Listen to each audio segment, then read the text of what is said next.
In the background of an incredibly beautiful building, two figures are seen wearing kimonos and preparing for battle. A man in a purple kimono with a katana in his hand confidently asserted that no one in this place was capable of opposing him, and he had come here to prove that he was the best in the world. But here, he's met someone as capable as the black-clad John Doe, and he doesn't regret being involved at all. The man in the purple kimono made a sharp lunge towards his opponent, hoping to strike first. Boldly and confidently, the man in the purple kimono orders his opponent to become rust on his sword. But the unknown man in black, just seconds later, delivers one clear punch that sends him into a knockout. Claiming that there was very little difference between them, he decided to leave his opponent lying behind him. But he couldn't leave quietly. He turned his head back and noticed that the body of the defeated man was suddenly gone. Suddenly, the announcer excitedly announces into the microphone that the winner took no damage for the fight and retains his title without injury, adding that the participant of the final duel between the spectators arranged by Planet Man is a genius player student from Black Skull High School. In the early 2000s, there was a huge upheaval in the real world due to the emergence of a virtual reality world called intersectionality. Intersection has a diverse content of the world concept. It represented all kinds of spheres and brought about changes in the present reality. Among the many worlds that intersected was the massive multiplayer role-playing game world of Heroes of Time. This is a story telling about the heroes called players appeared in the world of danger. People can personally experience this great fantasy world with the ability to raid a boss, to storm a fortress, to compete in a contest, and a host of other exciting content. This multifaceted world has reached a point where people from all over the world have begun to marvel at it. Heroes of Time is admired by all gamers and dreams of becoming better pro gamers. At the same moment, in the school building, students were vigorously discussing the new airing of Planet Man. One of them asked his interlocutor Lee Hyanjun if he only had the finale left, while the cocky guy asked Hyanjun if he would take Planet Man's autograph for him. They also wondered what they could do to play so well, to which Hyanjun replied with indifference that it wasn't enough to just dodge enemy attacks and hit with their own. Hyanjun is the same Black Skull who made it to the finals of the competition between viewers of the popular streamer Planet Man. He not only has excellent skills in the game, but also excellent intelligence in reality, and even omnipotence in sports. Hyanjun was born into a wealthy family and had good looks. He thought he was perfect. The guys continued to discuss Hyanjun's progress, and were also surprised that his level of synchronization with the special program was 200%, which was almost professional level. The level of synchronization 100% conveys a sense of reality. In addition, it is said that if this value is high, you can experience extrasensory perception. The cocky guy noted that Hyanjun was very fast in the arena and said that he thought it was right to say whoever was predestined would get everything. He also added that this world is very unfair because there are those who will not achieve anything, no matter how hard they try. Saying all this, he sat and looked at the back of his interlocutor, whom he later called a loser. He took the loser by the head and told him to keep his balance, because if he fell, something bad could happen. One of them said he was crazy for doing it in their classroom, but the defiant boy only pointed out that his mom was the head of the PTA and he would not get anything for it. And at the moment of the guy's further insults, Hyanjun's legs swung. And a second later, that same foot kicked the humiliated guy on top of the defiant guy still sitting on top of him. With a rumble and scream, they both collapsed to the floor, creating a great noise. Although the culprit turned out to be a completely different person, the impertinent fellow brought all the accusations down on him. He also added that now he was going to have a hard time, and drops of cold sweat broke out on the poor man's face. And Hyanjun chuckled at him, only noting how sad the life of a loser is. The poor man's glasses lay beside him on the floor. He was already covered in sweat, expecting the worst. This world is strictly subject to the laws of natural selection. The strong always have a special right to humiliate the weak they are, because they don't even have any means of resistance. Even though the world is evolving and there are more opportunities for entertainment, nothing beats the most fun. Looking down haughtily at the defeated man's despairing face, Hyanjun's opponent in the finals will be a player who can easily change his profession to match his opponent. Hyanjun immediately realized that his opponent would also choose a juggernaut capable of exchanging powerful attacks as an assassin. Realizing that the battle would not be easy, he launched Crossing. The crowd shouted enthusiastically, anticipating the long-awaited fight, which promised to be intense. Planet Man excitedly announced that the finals would soon begin with the two most capable players qualifying. The rules of the competition are similar to Heroes of Time level equipment and characteristics are equalized differ only professions and abilities and the main thing in battle tactics and physical strength. Then, under the announcer's announcements, Black Skull enters the arena in his legendary black outfit. He is a specialist assassin who can boast of his past fights without any injuries. Black Skull defeats opponents using the strongest blows, assassin speed, and the ability to deftly dodge. Planet Man notes that in real life, the Black Skull is just a middle school student, but he is confident that in the future, he will become a truly intimidating gamer. Pointing to the second gate, the host announces the next finalist. In the arena confidently enters Ark, famous for the fact that freely uses a variety of professions and easily make a disadvantageous approach to the opponent. The question on everyone's mind is what profession he chose against the Black Skull assassin. By his attire, it is immediately clear to everyone that his chosen profession is that of a magician. Against the assassin that was Black Skull, the mage was the weakest class. Planet Man immediately asked Ark if that was his strategy, but he immediately said it wasn't. With arrogance in his voice, he said that he thought an assassin of that level could be defeated, even by a mage. The host noted Ark's provocation and asked him if he really thought he could easily take down the Black Skull. During what was the countdown to the start of the fight, Ark told Black Skull that he too was still in high school. But is not Black Skull too much in the syndrome of an 8th grader, because the skull mask that was worn on his face seemed too childish whether this was his concept. And as soon as the start sounded, the balls of magical power rushed towards the Black Skull, sparkling with bright flashes. Ark continues to fire magic, and the Black Skull rapidly pursues him, while the host notes that the fight began with the usual pattern for a fight between a mage and an assassin. The assassin is puzzled. He can't figure out if the mage really thinks he can win just by shooting magic at him. Black Skull continued to deftly dodge his opponent's attacks at an incredibly fast speed, while the announcer commented on what was happening. Ark's confidence was slowly fading as the assassin dodged his attacks, and the fact that he had chosen the mage class for the battle could have been a fatal mistake. Ark instantly decides to stop and gets into a threatening stance in front of his opponent, thus getting closer to him.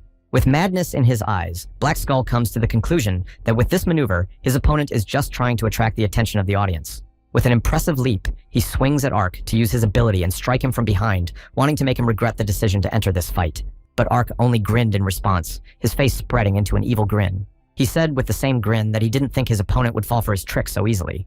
Directing a beam of bright magic towards his opponent, he says that you can't play with emotion. And then the realization came to Black Skull that the decrease in distance had been planned and he was trapped.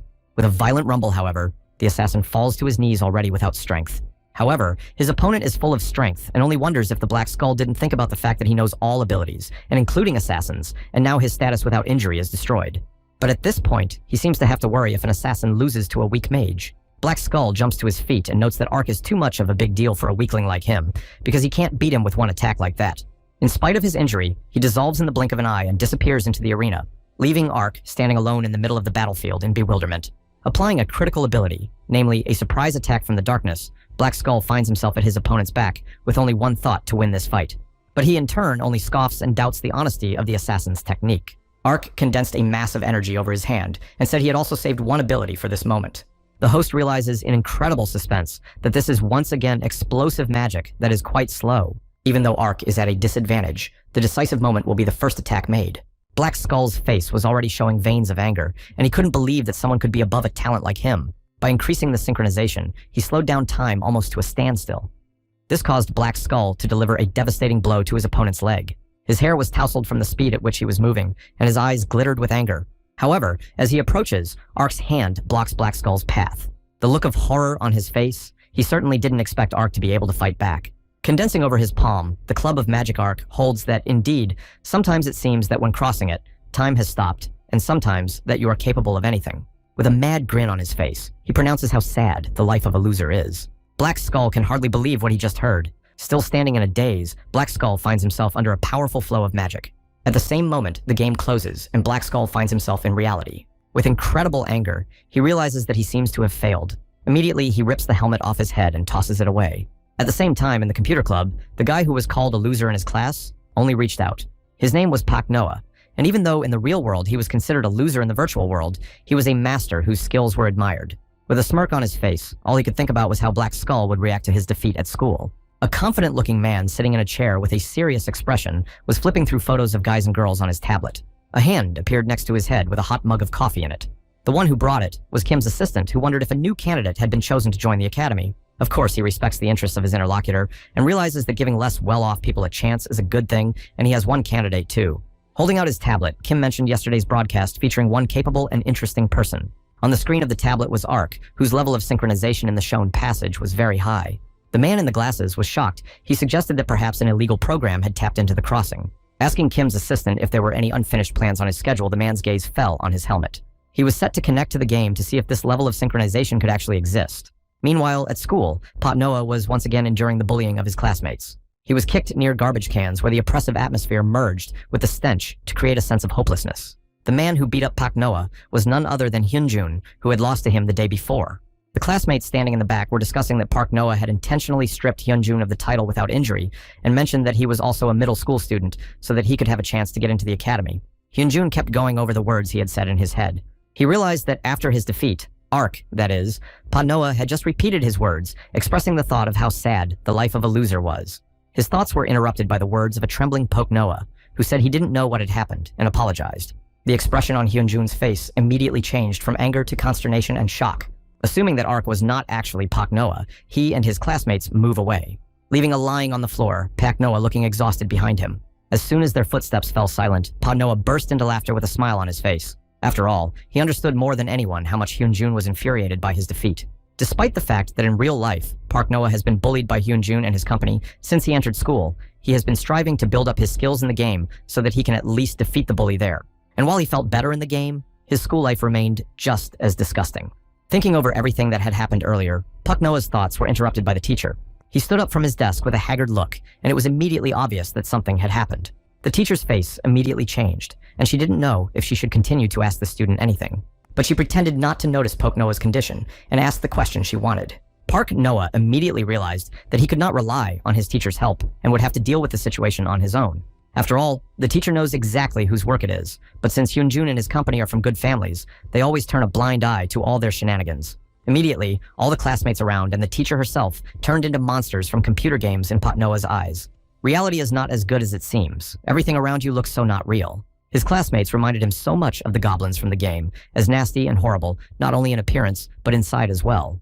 To relieve the stress of arriving home, he immediately plugged in Crossing and went into Heroes of Time with the goal of destroying as many enemies as possible.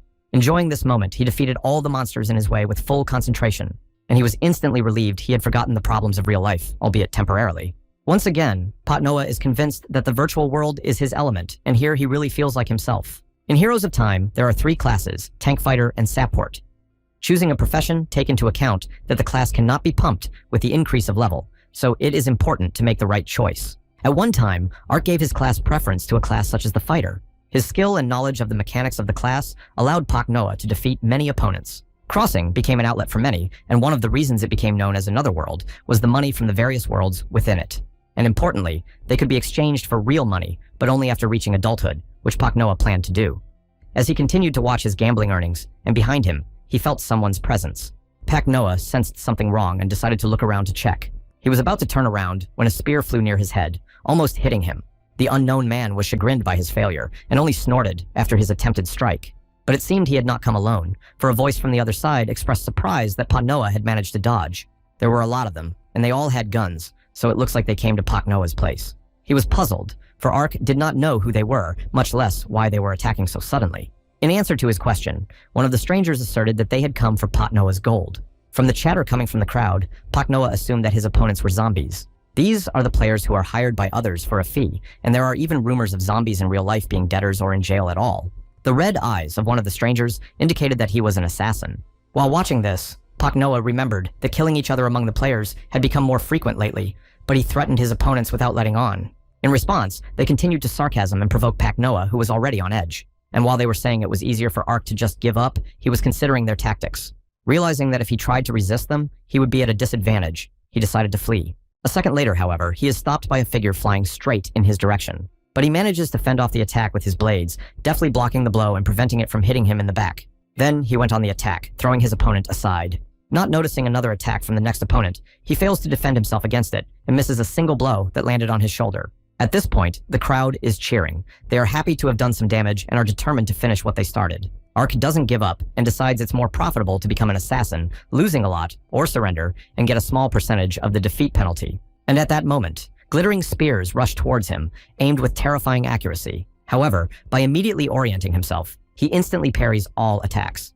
The whole crowd was confused. They thought that Ark was weakened and would no longer be able to fight the former pressure. All that drives him is this idea that he must be strong and not back down, at least in virtual reality. He is confident in his abilities, because against him is only a pathetic bunch of zombies. Ark is furious he intends to make them regret messing with him. For here, he is not weak. Ark intends to demonstrate his strength and accuracy. Swiftly moving towards the opponents with blade in hand, he suddenly appears in front of them, depriving them of the opportunity to prepare a defense and completely throwing them off balance. Resolute rushes forward, attempting to strike one of them. But the second his hands start to shake, Ark doesn't understand why he couldn't make it. Ark's thoughts are interrupted by the voice of his opponent, who couldn't imagine that Ark would fall for it and believe he was a zombie like everyone else. The guy with the armband went on about how sorry he was, but now Ark had become an assassin, and what to do about it.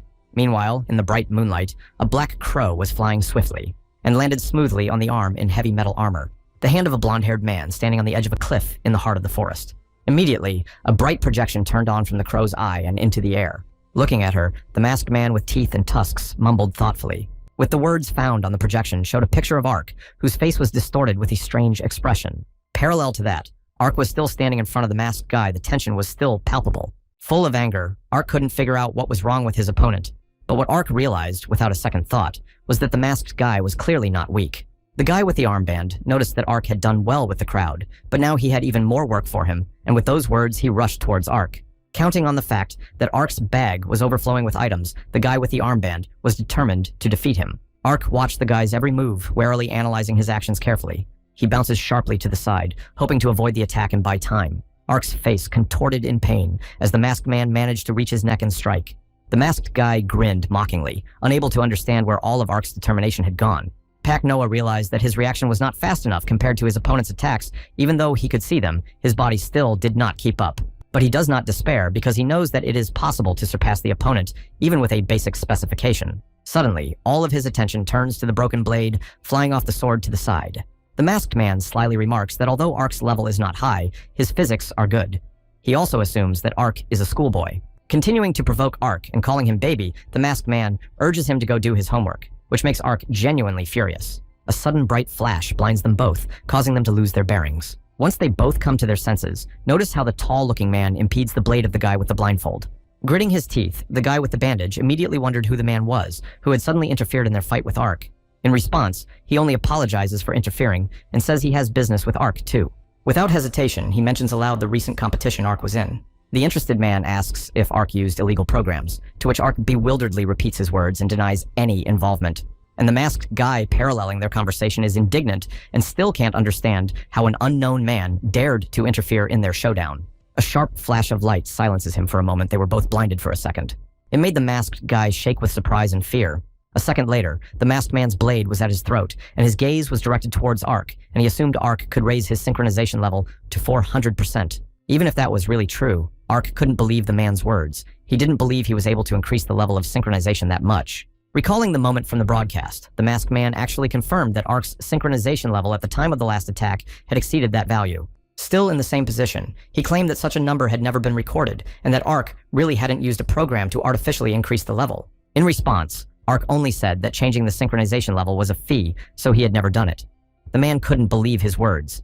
You could see by the look on Ark's face that he was puzzled by the man's statements. At the same instant, a talking chest appears behind Ark with a bright glow. It was an NPC in charge of running the World of Time heroes named Mimimic, who claimed that there was a suspected illegal software in the area. Ark assumed that the NPS was talking to him, and more questions popped into his head as he saw him for the first time. The NPS immediately asked Ark to repeat the suspicious action, to which Ark shouted that he didn't know anything about suspicious actions and suggested Mimic to punish the culprit by pointing at the masked guy.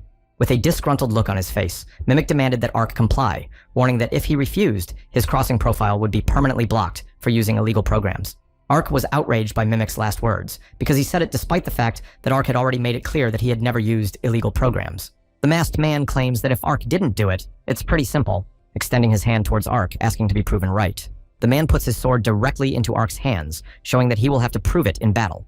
Without missing an opportunity, the guy with the armband, Riley, says that he wondered why low-level Ark was holding up so well. Isn't he a cheater?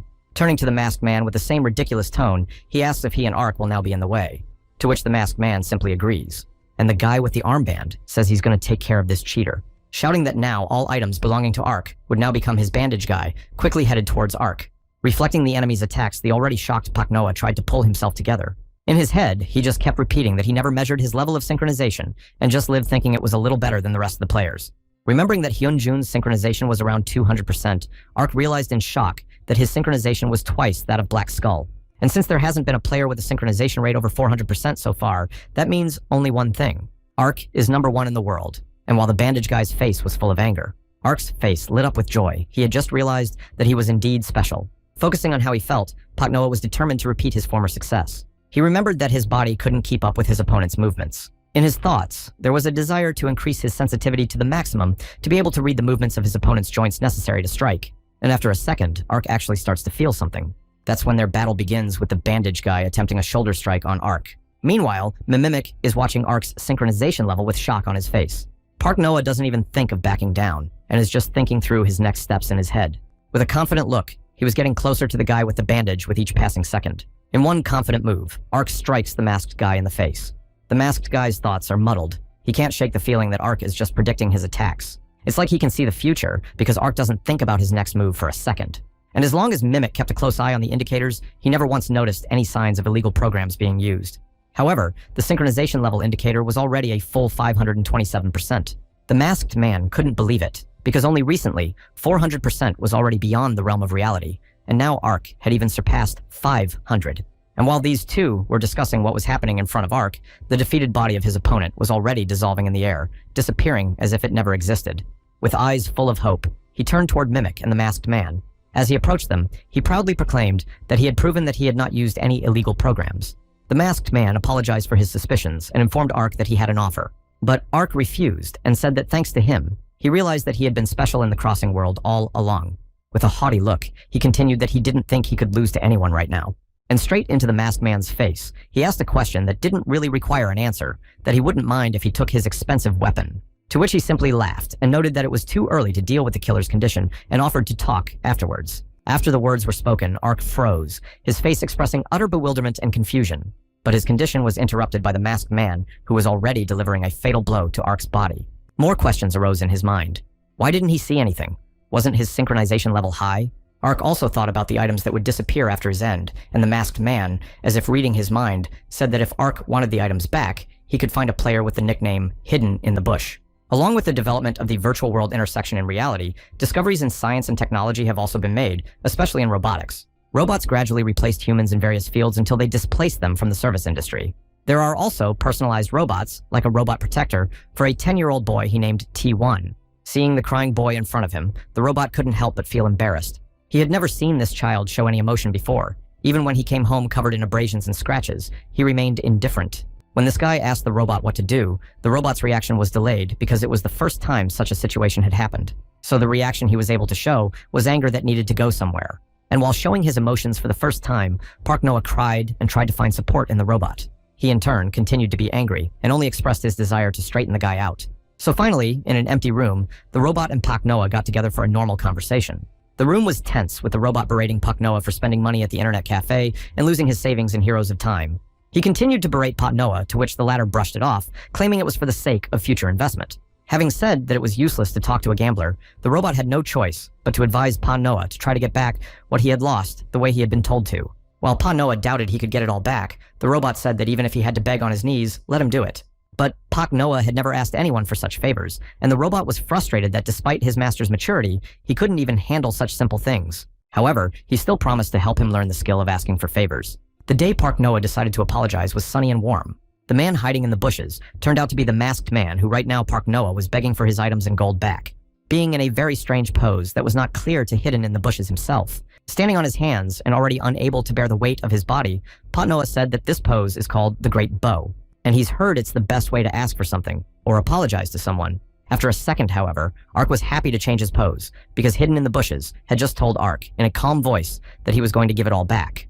But it is worth noting that there are some conditions for this, and a projection immediately appeared in front of Hidden in the Bushes. Hidden in the Bushes was going to return things if Ark answered all the questions the man had. And a projection with the crossing contract appeared in front of Ark's face, confirming the seriousness of Hidden in the Bushes' intentions. The contract stated that if Ark lied when answering questions, all his items and savings would be lost. Having once again scrutinized the presented contract, Ark comes to the conclusion that on the whole, according to its contents, everything is not so bad for him. Then he offers the Hidden in the Bushes to ask Ark questions on the same terms, and the man agrees, because surely Ark has a lot of questions too. And in a second, all of his previously lost items and accumulated funds appear in Ark's inventory. A smile immediately spreads across his face. He looks incredibly happy, and joy clearly overwhelms him. But he has to focus on the already asked question of whether he is really a middle school student. Ark mentally decided to give vague answers to questions because it shouldn't be considered a lie, so his answer was no. As soon as those words came out of his lips, everything he had just regained was immediately lost again, all of his resources scattered to the sides. Sweat dripping down his face, he's really worried because he thought he was smart enough to take into account all the nuances of the contract. To which Hidden in the Bushes only said that Crossing is a virtual reality game that can read the minds of any of the players. Even if he was going to lie, Ark would only make an idiot of himself. In the same second, Ark confirmed like a sweetheart that he was a middle school student. After which, with the same malleable look, he asked if he could have his things back again. Without answering his question, Hidden in the Bushes reminded him that it was Ark's turn to ask his question. Park Noah was already looking downcast and decided to find out why he was doing this to him. In response, Hidden in the Bushes said he wanted to invite Ark to his gaming team and offered to treat it as an interview, at which point Ark's face changed. Forgetting the rules, Ark tries to ask the next question, but the Hidden in the Bushes interrupts him asking what career the schoolboy wants to pursue. Almost dressed, Ark says he will choose the one that will give him as much money as possible and immediately asks his question.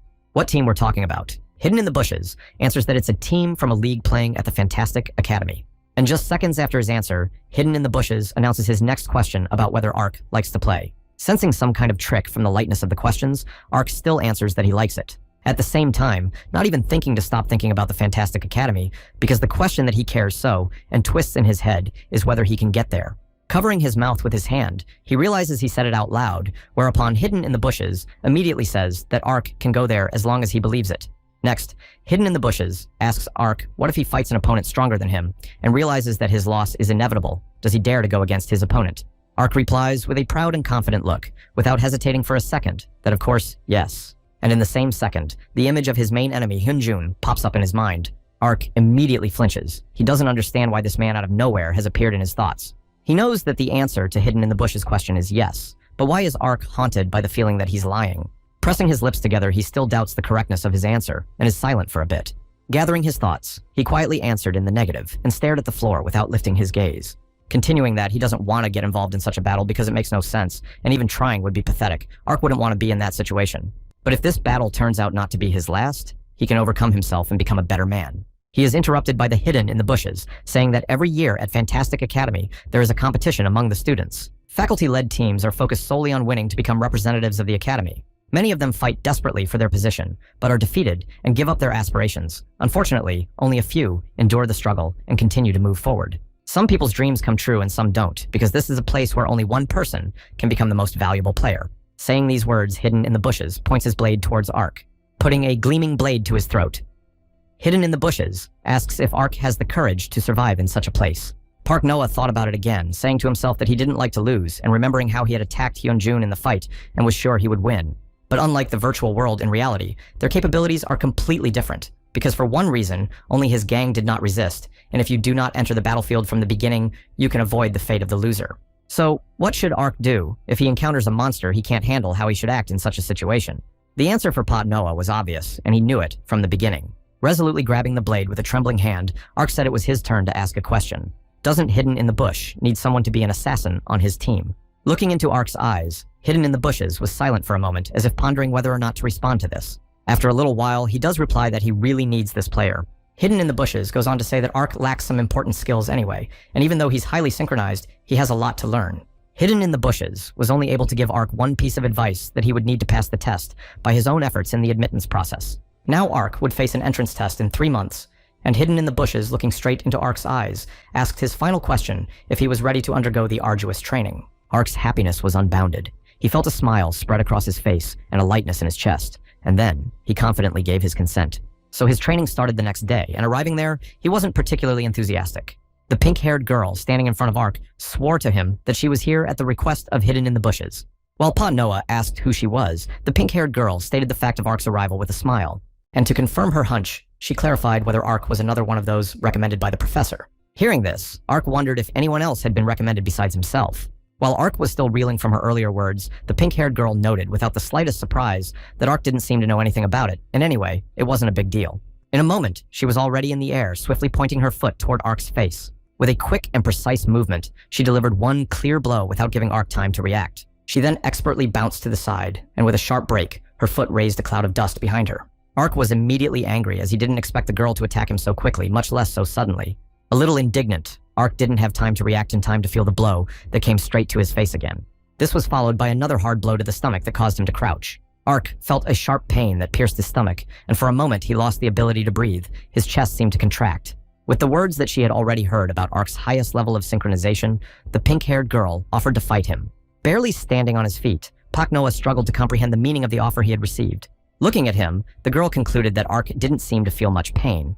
Probably he was somehow dulling the pain sensations. Asked what Ark's sensitivity percentage was, his answer didn't take long to come out. and with a lungful of air, Ark shouted that he wouldn't even think of telling whoever had attacked him. But the girl did not back down, and with an even more menacing look, she repeated again the question she had already asked. Assuming it could be connected to the academy, Ark said his synchronization level is 1%. The girl immediately began to resent the fact that everyone was working so hard to reduce the level of sensitivity to pain to at least 20%. She immediately assumed a threatening pose and said that if she damaged him 20 times, she might be able to make Ark feel the pain he needed. She also noted in passing that she didn't like him at all. And while Ark was trying to realize the last words the girl had said, her fist was already near Ark's face. He bounces to the side in time to avoid another attack. Turning to the girl, he expressed his bewilderment that she thought he would fall for such a trick again. Exhaling, he tried to focus and remember the same feeling he had last time. Meanwhile, the girl hesitated a bit, trying to realize what exactly Ark was up to.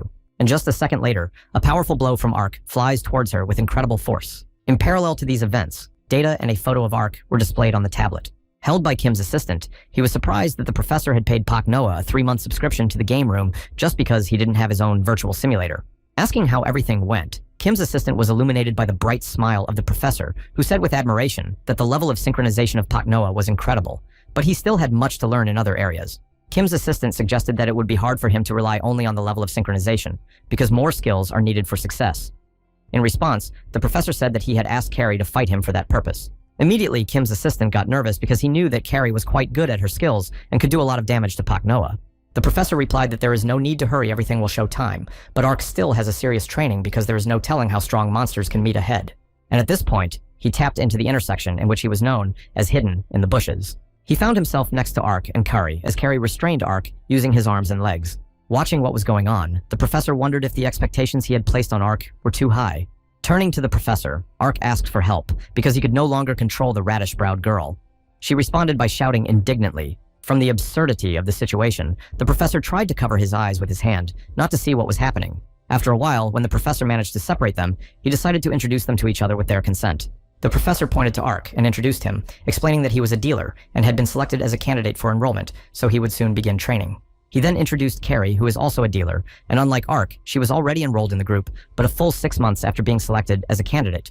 Once enrolled, they will both be working on the same team, so now is a good time to find common ground. Looking at Ark and Carrie, the professor was already guessing how this might end. Carrie stood up and said that she had already fought Ark and asked if she could start training now. But the professor, without giving an answer to her question, decided to clarify how her and Ark's duel had gone. With genuine disgust on her face, Carrie said she felt as unpleasant as possible. This angered Ark because he felt that Carrie was showing a lack of respect for his efforts. So Ark had a question, which he didn't hesitate to ask if everyone else was like Carrie. The professor replied that he had chosen just the two of them and no one else. Ark immediately realized what expectations were placed on him, and under the flow of his thoughts, he heard the professor inquiring about his impressions after the duel with the other candidate. Immediately starting to answer, Ark anxiously shared that in his opinion to become a pro gamer, one synchronization will not be enough. Also recalling the recent fight, he noted that Carrie moved instinctively as if she had been practicing constantly, and she was much stronger than her previous opponent, so he had a hard time dealing with her. And frankly speaking, after using his synchronization, he is as tired as a lemon. After this story, the professor praised Ark, for he had been right on all counts. Speaking of synchronization without realizing it, Ark was using all of it, and when he reached his limit, he temporarily burned out. In this state, it's impossible to activate synchronization to enhance senses, and that's why the professor was able to injure Ark last time. To be a good player in a virtual game, synchronization alone is not enough. You need to develop combat skills for the game, and meditation for mental training. Professionals are constantly learning new things without putting them off. The professor asked Carrie to fight him so that Ark would understand. Then Ark noticed that since Carrie had been in the group for 6 months, she had been training for the same amount of time, and the professor confirmed his guess. With a sly smile and confidence in his words, Ark kept saying he'd catch up with Carrie in the 3 months before his test. The professor replied that it was impossible, and that he didn't even expect Ark to be able to reach Carrie's level before the test. Ark's trump card is synchronization, and Carrie's is fighting skills that help you win. She was born with a talent for martial arts that manifested itself in her ability to quickly learn techniques and strategies. Besides, as a recommended student by the admissions committee, she spends all day in the game. It's better to say that Ark will catch up to her by the time she gets in. Ark is also a candidate, so the professor will be able to arrange with the school for him to focus only on training. His face was instantly happy, because he realized that he could not go to school if he didn't want to, and he would no longer have to suffer Hyanjun and his unpleasant company. However, when he thought about it, the smile that had been on his face abruptly disappeared, as if under the weight of sudden thoughts. And after a second, he sadly informs the professor that he still has some work to do, so Ark thinks he should concentrate on training after he's done with his tasks. The professor replies that Ark can do as he sees fit, and, if he wishes, say goodbye to his friends and the like. A little later, one sunny and clear day when the sun was brightly illuminating the schoolyard. School life seemed familiar and went on as usual. The teacher took roll call as usual. And when it was Pak Noah's turn, it was discovered that he was absent from class. Meanwhile, Hyanjun was sitting in the classroom, his face reflected boredom, and he stared ahead without interest. And as the sun began to dip below the horizon and the sky turned warm colors, middle school students would pack up and head home, filling the streets with noise and bustle. And Hyanjun was no exception as he headed home down the street. He put the headphones in his ears and turned on the energetic music, immersing himself in its rhythm. At the same time, he was thinking about the fact that Pa Noah had finally surrendered his joy. On top of that, he was a loser with no special talents and rich parents. If he hadn't gotten in Hyunjun's way, he wouldn't have gotten that eternal beating from him. Hyunjun's mood had lifted so much during the time he didn't see Pak Noah in front of his eyes. To make Hyunjun feel better, Pak Noah couldn't have left school sooner. And while he was pondering all this, Hyunjun's gaze involuntarily drifted forward.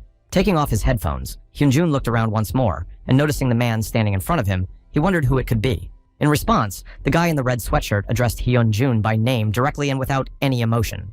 With that being said, isn't Hyunjun interested in finding out who this Ark is, who recently dealt with him? Immediately, he assumed a threatening posture. He froze in place and his hands were tense, as if ready for any continuation of events. The guy went on to state with firmness and confidence in his words that perhaps he was Ark.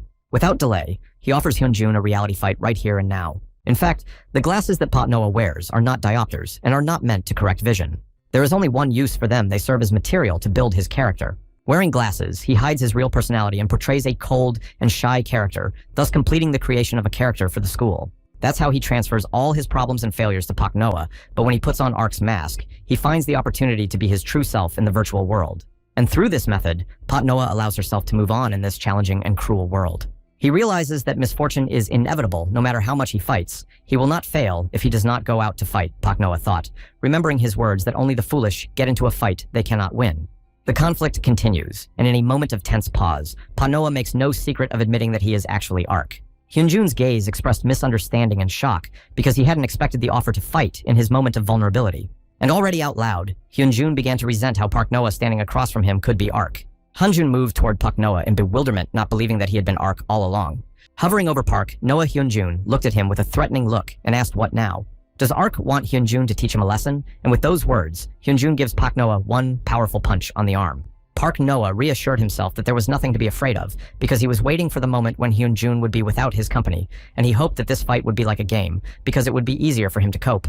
After a second, he made the decision to provoke Hyunjun to shake his mental state. With a crazy look, he was saying that Hyunjun was really bad at acting. That's the last thing that today's teenagers want to hear. As Park Noah expected, Hyunjun's face immediately changed. It was obvious that the ruse had worked. And Hyunjun immediately started shouting out that Park Noah would regret the words he just said. In turn, an image of a YouTuber talking about fighting on his blog popped up in Ark's mind. According to this blogger, the first attack of an overexcited man is a right-hand punch. However, Hyunjun gives Ark a punch to the stomach in the next second. Then Pak Noah is immediately disappointed in the words of this blogger, realizing that his words are contrary to reality. Hyunjun continues to attack and can't believe that Pak Noah dares to think that if Hyunjun is alone, he can defeat him. Once again relying on his confidence, Hyunjun throws another punch that is blocked by Pak Noah. Pak Noah's teeth gritted with anger, his patience running out, and he felt a growing rage overwhelming him. And he immediately goes on the offensive with a series of what he thought were very strong blows. But Hyunjun's sensation was different. The blows he received were like baby slaps. Park Noah's thoughts were preoccupied with the fact that in the simulation, he fought very differently in reality, but for some reason, he could not concentrate and think about his actions during the fight. He followed it up with another strong and accurate blow that made him lose his balance. Yes, so much so that Ark flies off to the side, hitting the pavement and losing the ability to continue fighting for a few seconds.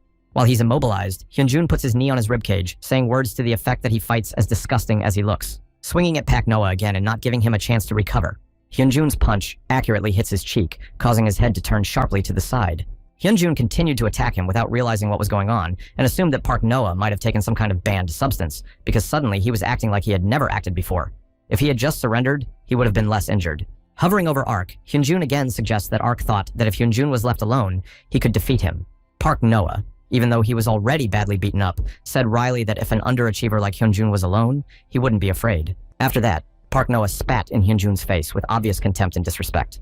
Hyunjun was instantly seized by anger, his eyes glittering with rage, and all his thoughts focused only on making his opponent suffer. So in Pak Noah's face came a new blow even more painful than the last. and while the other streets seemed to be quiet and no footsteps or conversations could be heard. Here at this location, 2 high school students were trying to resolve their conflict, and one had already disarmed the other. Hyanjun let Pak Noah know not to get in his face again, or it could end up being much worse next time. As he left, Hyanjun glanced at Pak Noah and said that he was nothing. When it seemed like it was already over behind Hyunjun's back, Ark suddenly asked where the goofy one was going. And so with his body trembling, Pak Noah struggled to get to his feet. Screams, stating that he's never been able to really hit Hyanjun yet, despite trying. He immediately rushed from the spot, using all the strength he had left at that moment.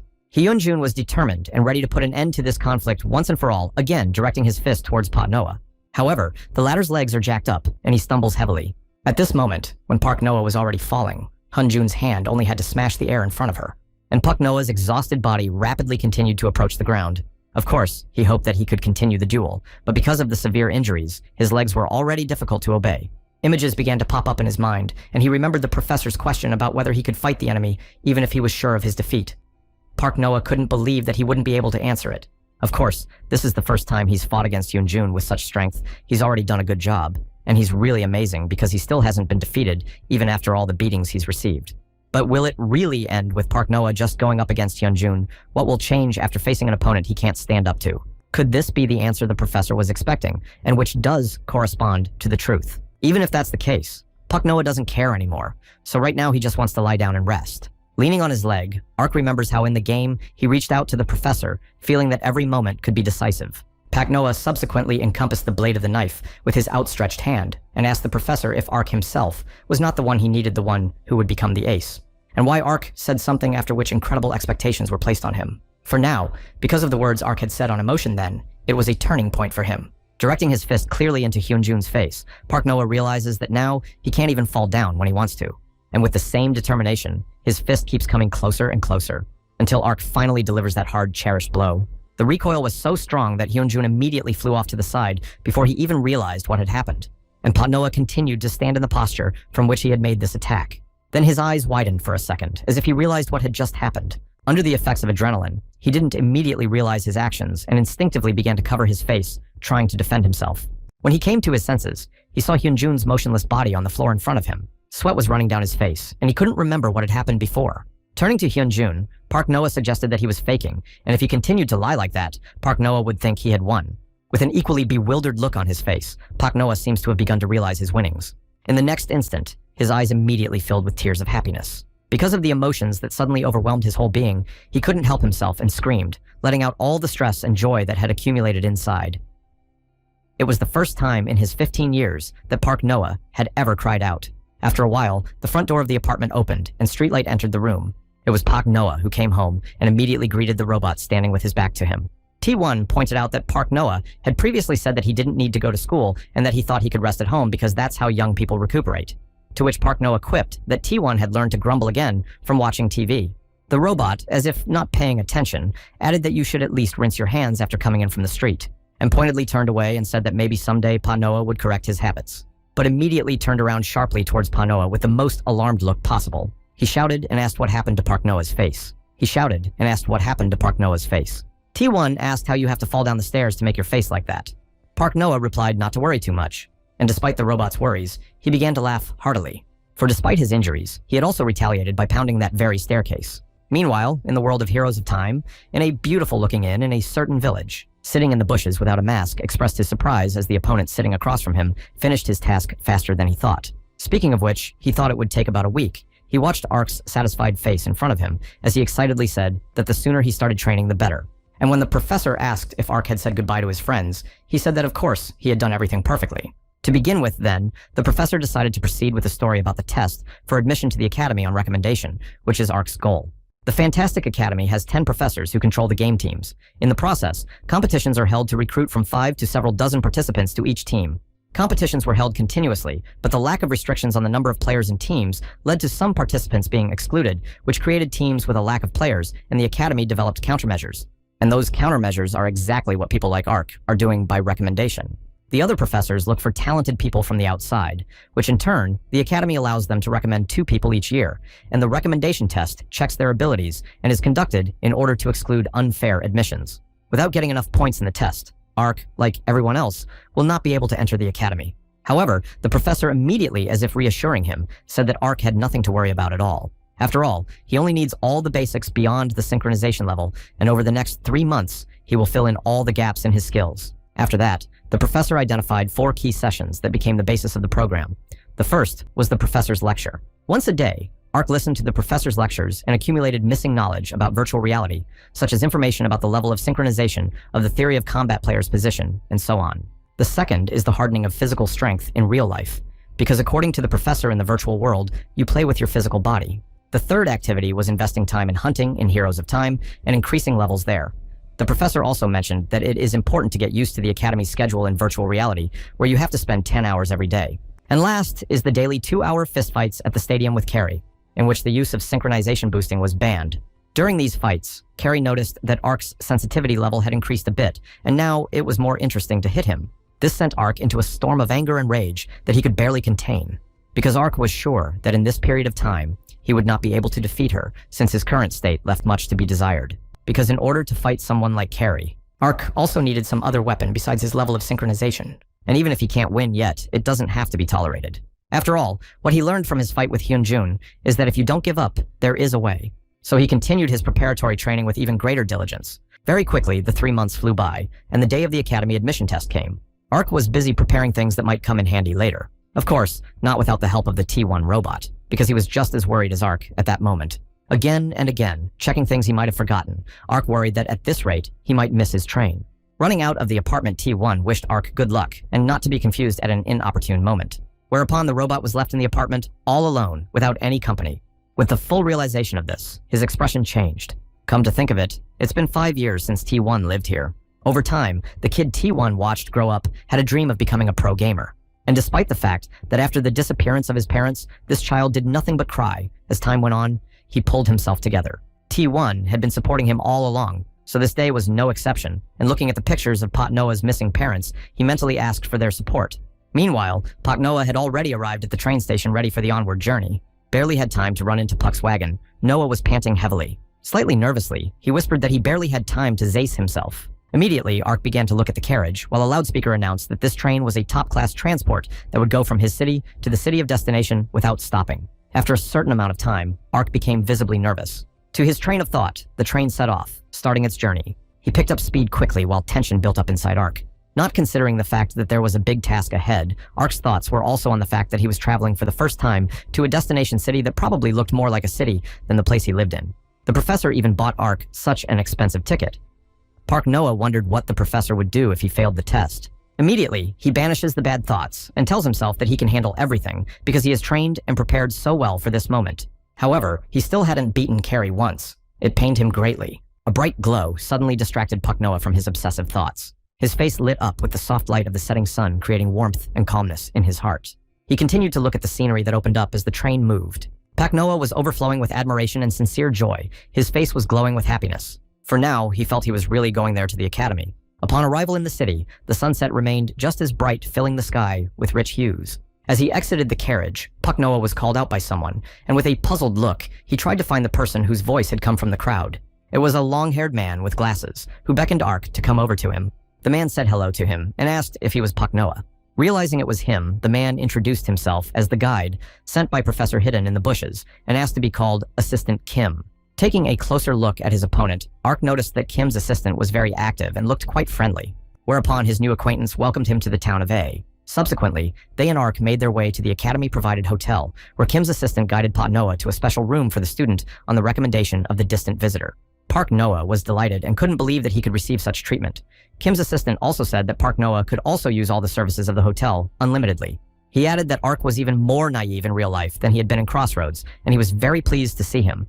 However, Ark couldn't understand if he had already seen him in Crossroads with Assistant Kim, to which Kim's assistant struck an intriguing pose and said that he was actually the one who recommended Pot Noah to the professor, whereupon he confessed that he is none other than popular streamer Planet Man in The Crossing. Ark looked toward Kim's assistant with eyes full of bewilderment. After that, Ark discreetly thanked Planet Man for the recommendation. Planet Man's mind was filled with emotions, and he didn't understand why Ark reacted so coldly. The answer was simple. Ark was only thinking about the battle with Hyanjun and didn't follow the broadcast at all. Park. Noah then asked the assistant professor if there was a place in this hotel from where he could enter the crossing. Despite Park Noah's zeal, virtual reality was forbidden here, and the professor also said that everyone should have a good rest today by staying in their rooms. Just then, Kim's assistant added that he actually had to go on a date right now and suggested that Ark pretend like they knew nothing about each other's actions on the condition that Ark tell the professor about the good observation on his part. Ark became incredibly happy and shouted that he would definitely subscribe to Planet Man. In response, Planet Man was surprised to hear that Ark had not yet been signed. So taking advantage of the situation, Patnoa headed to the game room after removing Kim's assistant from the room. With eagerness and unwillingness to endure, he thought about whether he could finally see it. You can't go all the way to the city and not go there. It is said that the mirror world was created as an exact replica of the city, reflecting all its features and details. This is a local world that can only be accessed from City A. All the changes and constructions of City A are displayed in it in real time, and the use of avatars allows you to act faster than in reality, which gives a sense of superhero powers. It's also one of the most popular tourist destinations, and at this time, Ark was already launching Crossing, specifically Mirror World. A second later, he found himself in a mirror world. However, his surroundings remained unchanged, which made it completely feel like Ark was using an avatar in real life. Without wasting precious time, Ark immediately ran out of the building he was in. This world was full of bright colors, and the people in it created an atmosphere of liveliness and energy. The place was bustling with virtual life as the chefs took orders. People passing by on the streets were looking for partners for minigames. This world radiated freedom and diversity, attracting everyone with its unique character. Ark's delight was unparalleled, and he was finally in his cherished mirror world right now. He dared to assume that the bulk of the inhabitants of City A spent most of their time here. Telling himself that there was no time to think, Ark set himself the goal of finding her sooner rather than later. Running down yet another cozy street with benches and beautiful buildings, Ark couldn't contain his delight. Happiness was written on his face as he finally found her. A majestic and incredibly beautiful statue of Faker, full of fine details that only exists in a mirror world. Faker is one of the best and most famous gamers who suddenly left his field and hid from everyone. But his name is still on people's lips as the best gamer who left countless achievements. The internet said that praying in front of this statue guarantees a smooth game. So Ark immediately began praying at the statue, asking for help in getting into the academy as a recommended student. After a short while, Ark heard Carrie's prayer coming from behind him. They turned to each other almost simultaneously and asked in surprise what you were doing here. Ark continued and asked Carrie if she had come to pray to the statue because she was as worried as he was. She immediately became indignant and asked Ark not to put them on the same level. She then asked if Ark had come to the VR room at the hotel, despite the fact that the professor was supposed to tell him to rest today. Ark said that it was a secret, so he couldn't tell her anything. Ark immediately realized that Carrie was an exchange student like him, and of course the professor should treat her the same way. Carrie replied that she was ace, so it was okay. Waving it off, Ark noted that he had just gotten here and still had a lot to see, so he was going to head over to the Fantastic Academy. Carrie asked why such a futile effort, since Ark couldn't get there, and Ark's face immediately changed. Ark decided to ask Carrie what she meant, and she grudgingly said again that his efforts were futile. He was in despair, because how come he wouldn't be able to get into the Fantasy Academy than what was going on in the last 3 months of his life? In the 3 months of training with Carrie, out of the 132 fights, Park Noah had not won a single victory, not a single draw, and all 132 fights he had lost, he had never once been able to defeat her. Not only was he unable to win, but he never once took damage. But despite his defeats, his desire to improve became stronger. He thought every day about how to defeat Carrie and searched for his technique. He always enjoyed the process, because Pot Noah considered Carrie a worthy opponent, the man he aspired to, and had to defeat with his own strength. So the words Carrie had just said were a blow to him. He couldn't understand why she had said it. After all, he was sure that he would not lose. Always Pot Noah knew that in time his efforts would bring results. To which Carrie got into a fighting stance and offered to fight him right here and now. It was obvious from the look on Ark's face that he was ready to accept the challenge. Carrie's face also expressed a sea of emotion. She was looking forward to what was about to happen. In a second, Ark and Carrie were rushing towards each other, ready to start the battle. And in the same second, a sudden energized red glow appeared. After the glow dissipated, Carrie noticed Ark, standing right next to her. Carrie didn't realize what had just happened when she heard Ark tell her to take it. Pointing his fist in her direction, he said that he too would pass tomorrow's test, and would definitely get into the academy. So, let her take back what she just said. As if she didn't understand what was going on, she expressed her bewilderment, saying that she didn't know what he was talking about and why he was yelling about such an obvious topic. While Ark's thoughts were confused, she abruptly threw him onto the sag, saying that that was where she needed to pick up. Through the pain, Ark said that she had just claimed that he couldn't get into the academy. Carrie replied that it was true, and Ark went on to say that now she was saying it again. Carrie exclaimed, "How can he get into the academy if entry for people from the outside is forbidden? The mirror world has no incarnation for such people, and they can't even see her from the outside." Ark's face immediately showed despair, and tears appeared in his eyes, and on top of that, Carrie was surprised that Ark didn't even know it. Getting up from the floor, Ark continued to be indignant because Carrie didn't even bother to tell him that he wouldn't be able to get into the academy. But Carrie replied that Ark seemed to have a very strong persecution mania since he understood her words exactly like that. And why would she say that? Now that Ark is on her team, his success depends on her, so she should support him. And on the contrary, let him remember if he fails tomorrow's exam, Carrie will be sure to teach him a lesson. At these words, Ark was so moved that tears immediately flowed down his cheeks, and he did not hide his emotions and continued crying right in front of her. Carrie couldn't stand the weakness and shouted at Ark to stay away from her with his tears. After stretching and getting a little away from the events, Carrie realized she was hungry, and knowing that Ark was in the same VR room of the hotel as she was, she offered to eat together, to which Ark agreed. After her words, it was as if he was shaking off the previous events and started trying to understand what Carrie had just said. Coming to his senses, Ark realized that she had offered to let him eat together, which meant that he will meet Carrie in real life, and consumed by these thoughts, he notices a girl approaching him. Thinking back to the past, when they continued to fight Carrie in Heroes of Time Arc, something interested me. What she actually looked like in reality, he only knew that her abilities were outstanding despite being the same age. He also knew she had incredible punching power. After getting beaten up by her for 3 months, Ark gathered information from which he formed his idea of Carrie in reality. This collective image was, to put it mildly, not a pleasant experience. But why was it that when Ark finally saw her, he felt a strange, almost inexplicable feeling? After all, a smiling girl with short hair approached him and asked if he was Ark.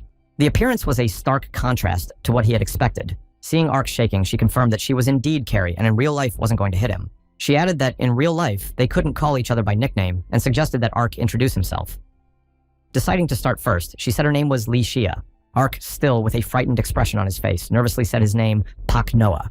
And Lysia immediately reached out her hand with a smile and said that she was counting on Pak Noah. So as planned, they went out to eat, picking out some delicious food that they definitely deserved after all that was behind them. Lysia looked very happy at this moment. After all, she was happy to have such a delicious meal. At that moment, Ark thought to himself that it was just ramen and kimbap and she was so happy. As his thoughts were interrupted by Lysia, she asked where Pak Noah was from, and he said that he was from A City. She in turn said that she was from F Town, which is very close to Pakanoa Town, and this shocked him.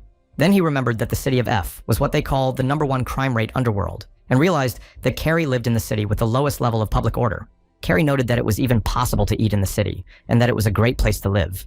Pak Noah heard this and concluded that it was not even possible to eat in the city of F. He couldn't understand how she had been able to live there all this time. Pointing her wands towards Puck, Noah Lysia began to say that a little earlier. He has excelled in training in the use of synchronization, hasn't he? Pak Noah confirmed her assumptions and said that he didn't want to keep losing, and Lysia said that he was more determined than she expected, and it would be more interesting to fight him. Pak Noah then decided to ask her how she became a recommendation student, to which Lysia replied that the professor recruited her after their battle. More specifically, it happened in Heroes of Time. They first met him in the Heroes of Time arena. He didn't look like an academy professor at all then, and his actions were such that Carrie could barely breathe, as if he were calculating her movements and abilities, attacking with incredible precision. She tried several times, but she couldn't beat him. That got Pak Noah thinking, because if Carrie's sure she can't beat him, then how strong is the professor? Then Lysia asked if Pak Noah thinks so too, because it would be strange if the professor became famous with such powers.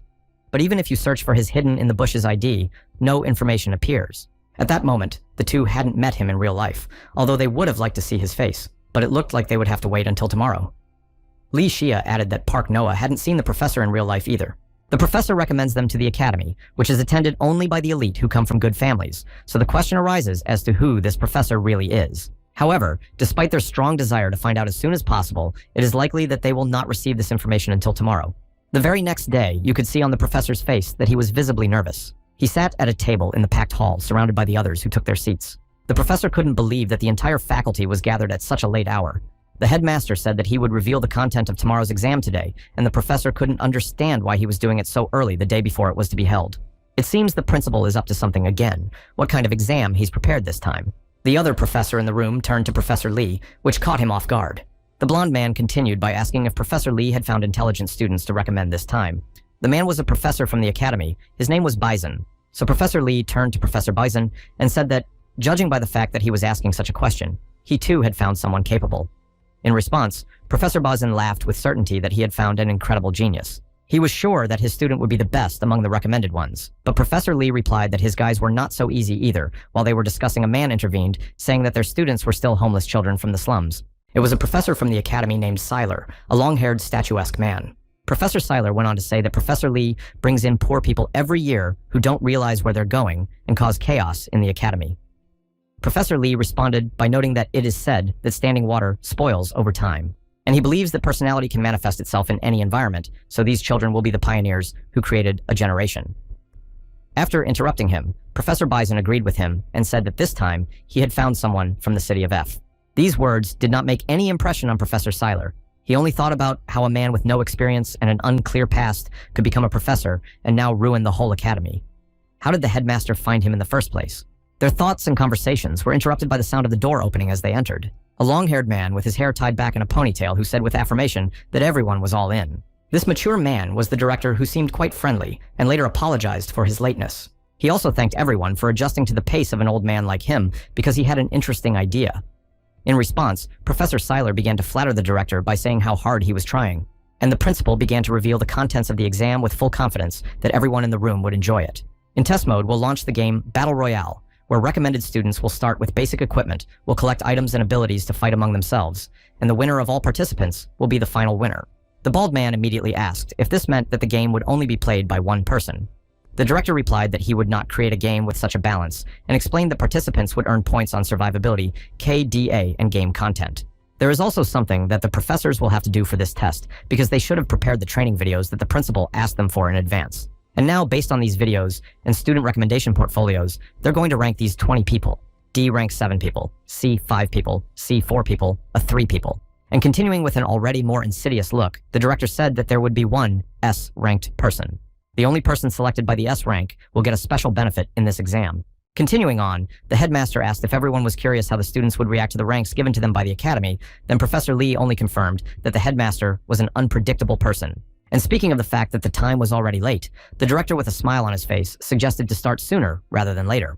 Meanwhile, it had gotten quite dark in the city, and while the full moon was in the sky, it illuminated the night city. Pak Noah arrived at his room and lay on the bed thinking about the recent events. He couldn't understand where Carrie had come from to be so friendly. He also hoped she hadn't noticed his lack of experience with people in real life, except for the T1 robot. With thoughts of whether or not she was at all worried before tomorrow, Pak Noah stared out the window. Tomorrow is the entrance exam for recommended students to enter the academy. If Pak Noah flies out, the past 3 months will be useless. Just thinking about it, Pak Noah was immediately covered in cold sweat and his entire body shuddered. At this time in the hall, the director kept talking about the fact that they had divided all the participants into CD through S ranks. And by unanimous decision of the faculty, they give this student an S rank. With a smile, he asked those seated in front if anyone had any objections. At this time, Professor Lee was pondering the fact that there were real monsters with absurdly high levels in the exam this time, so he hopes his students are successful in their endeavor. Professor Lee thought about it while looking at Pak Noah's portfolio that was right in front of his face. The next morning, the corridor leading to the personalized game rooms for each participant was empty, and in one such room was a sleepy and nervous Pak Noah, who was already sitting in a chair and was delighted that he had indeed come to Fantastic Academy. And holding the book in his hands, he thought that on his arrival, he was immediately escorted to this place, however. After being told to read this book before the exam, a full hour had passed. Yesterday, Pak Noah couldn't sleep because of the excitement, and didn't meet with the professor, although he hoped that he would give him some tips on how to relieve the tension. Once again, Pak Noah began to be plagued by thoughts that he might just fail, and that's it. Slapping himself in the face with his fist, he tried to bring himself to his senses. After all, he had decided yesterday that passing the exam was good, but this particular one was of much greater importance. Remembering all the past 132 fights with Carrie and their outcomes, Pak Noah was determined to get the best score in this exam, and by all means, he would take first place. Turning to Carrie, he said he could use the synchronization level and would fight as hard as he could, but his words were interrupted by an announcement on the loudspeaker reminding the students of the academy to be careful. As the exam was about to begin and the students were asked to enter the crossing world inside the academy, Ark immediately felt a rising tension as he realized that everything was beginning.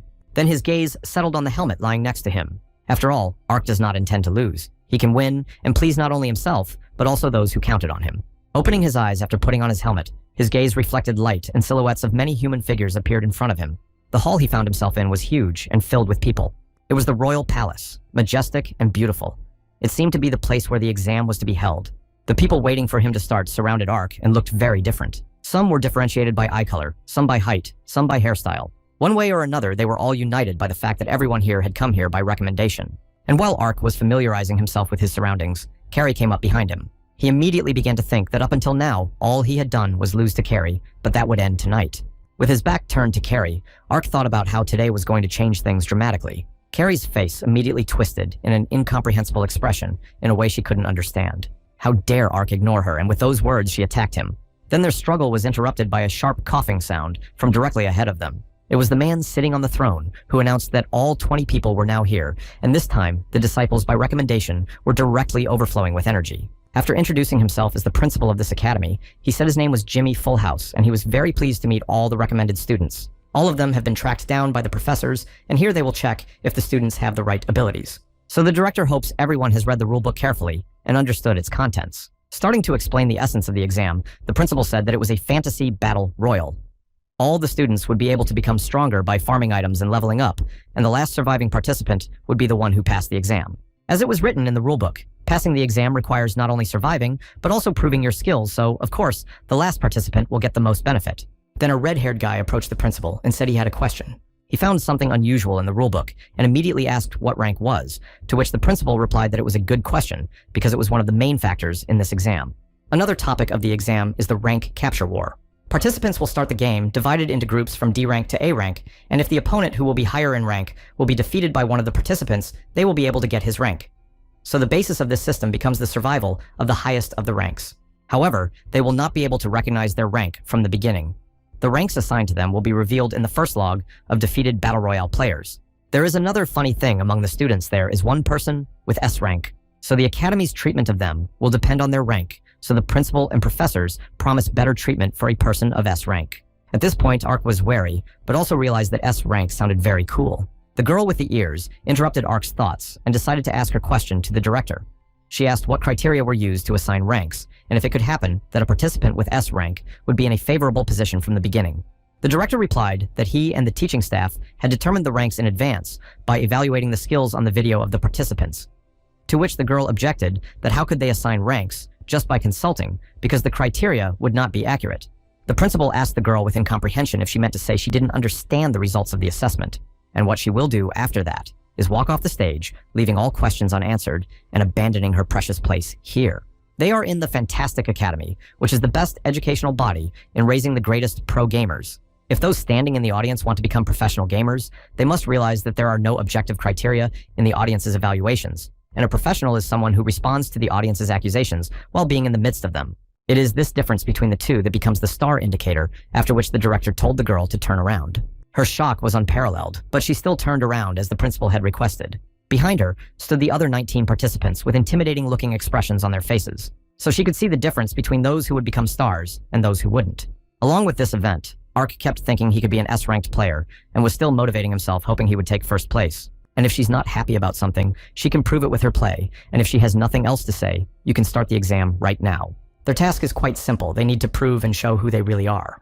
They must prove with their play that they are worthy of becoming a student of Fantastic Academy, and the principal, in turn, promises to create the best environment to nurture their dreams.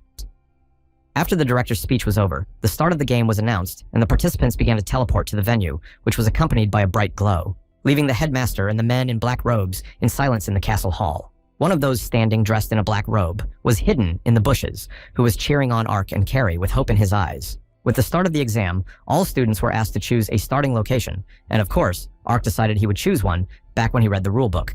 A little while later, the same bright laser released its beam among the spruce forest, teleporting Ark there and leaving him lying in an unknown location on the green grass. How noisy he appeared that it was immediately clear this was the Fantastic Academy exam. In any case, now was not the time to indulge in feelings. Ark had some things to do before he faced the game the professor was talking about, and the first was to decide and organize everything before the game started.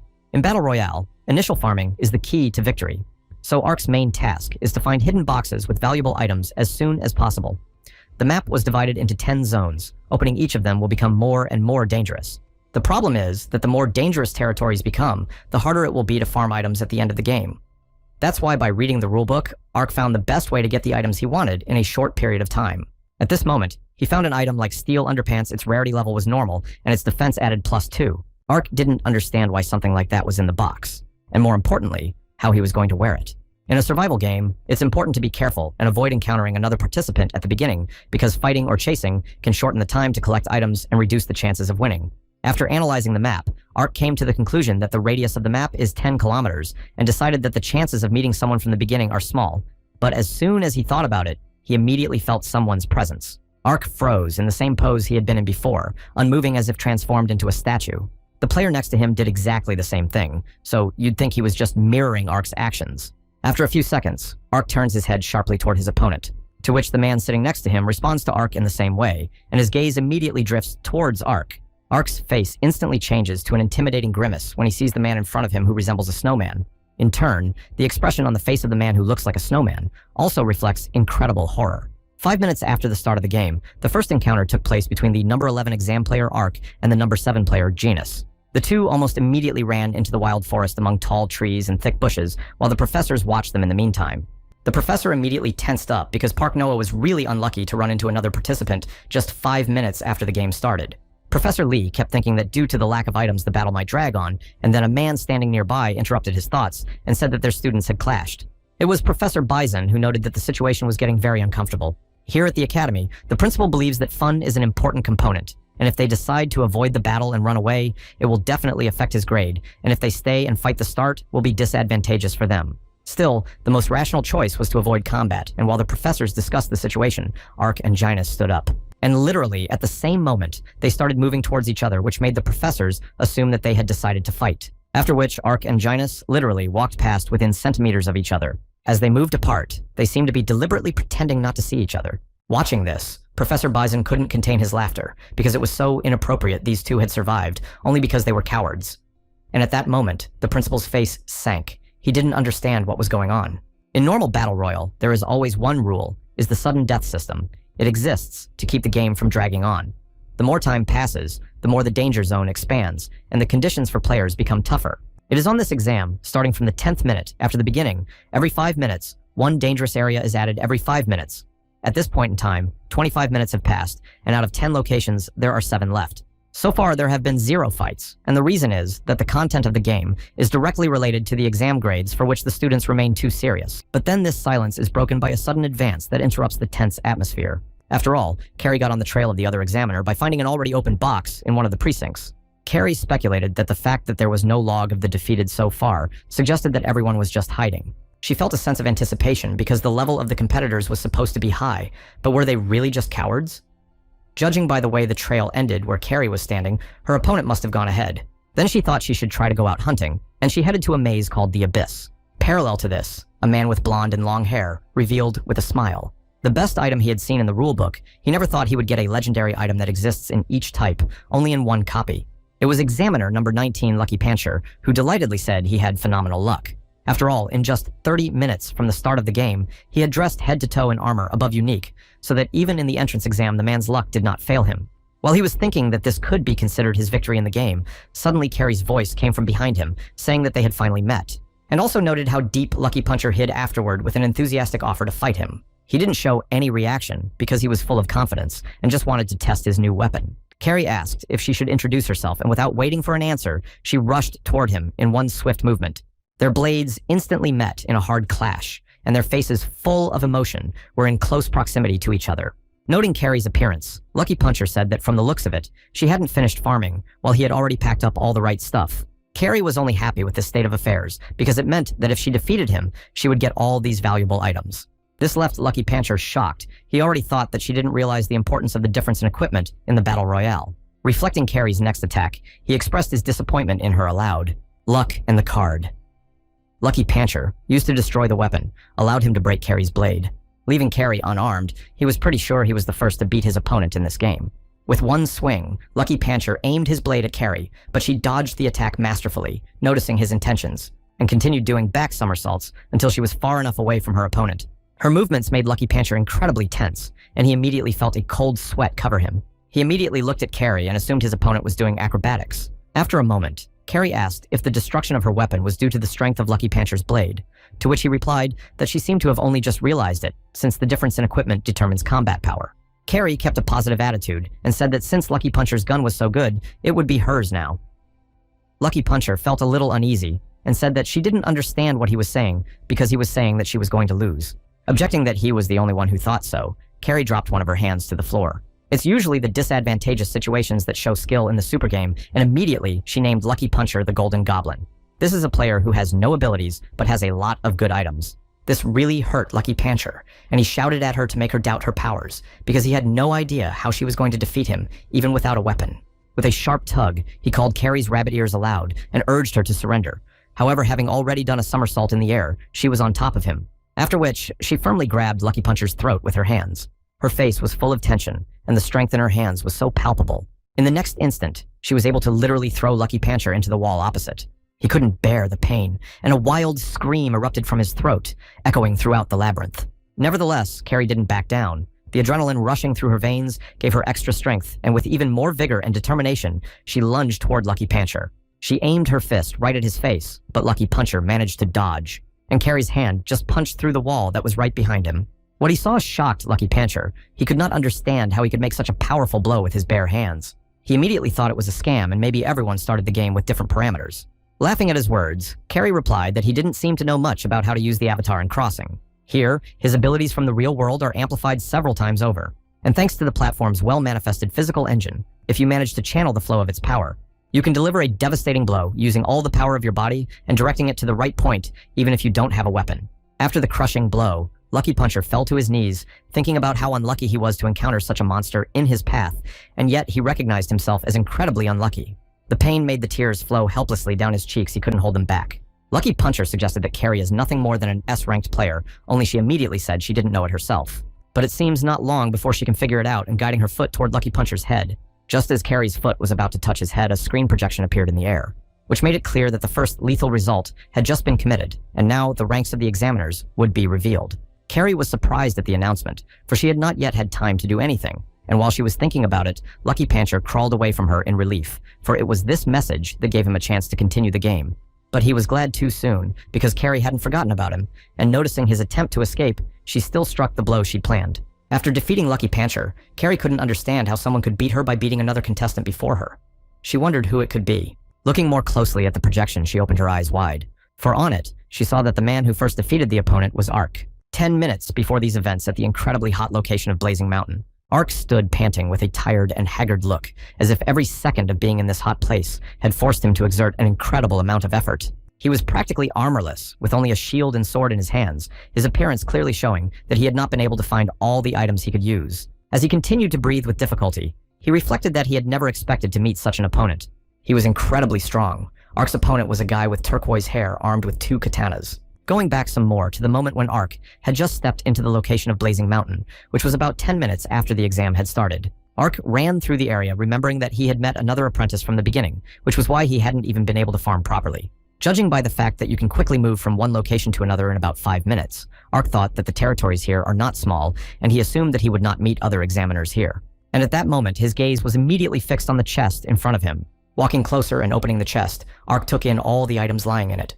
It was a sword and shield, which Ark was happy with, because he had gotten a weapon with good balance. In addition, it was rare, and it had an ability called Golden River Shield, which allowed it to emit light from the shield after it was used, and the enemy who would attack Ark at that moment would enter a state of stasis. With such valuable items, Ark enthusiastically decided that now he could really start farming. He was ready to face any opponent and confront anyone.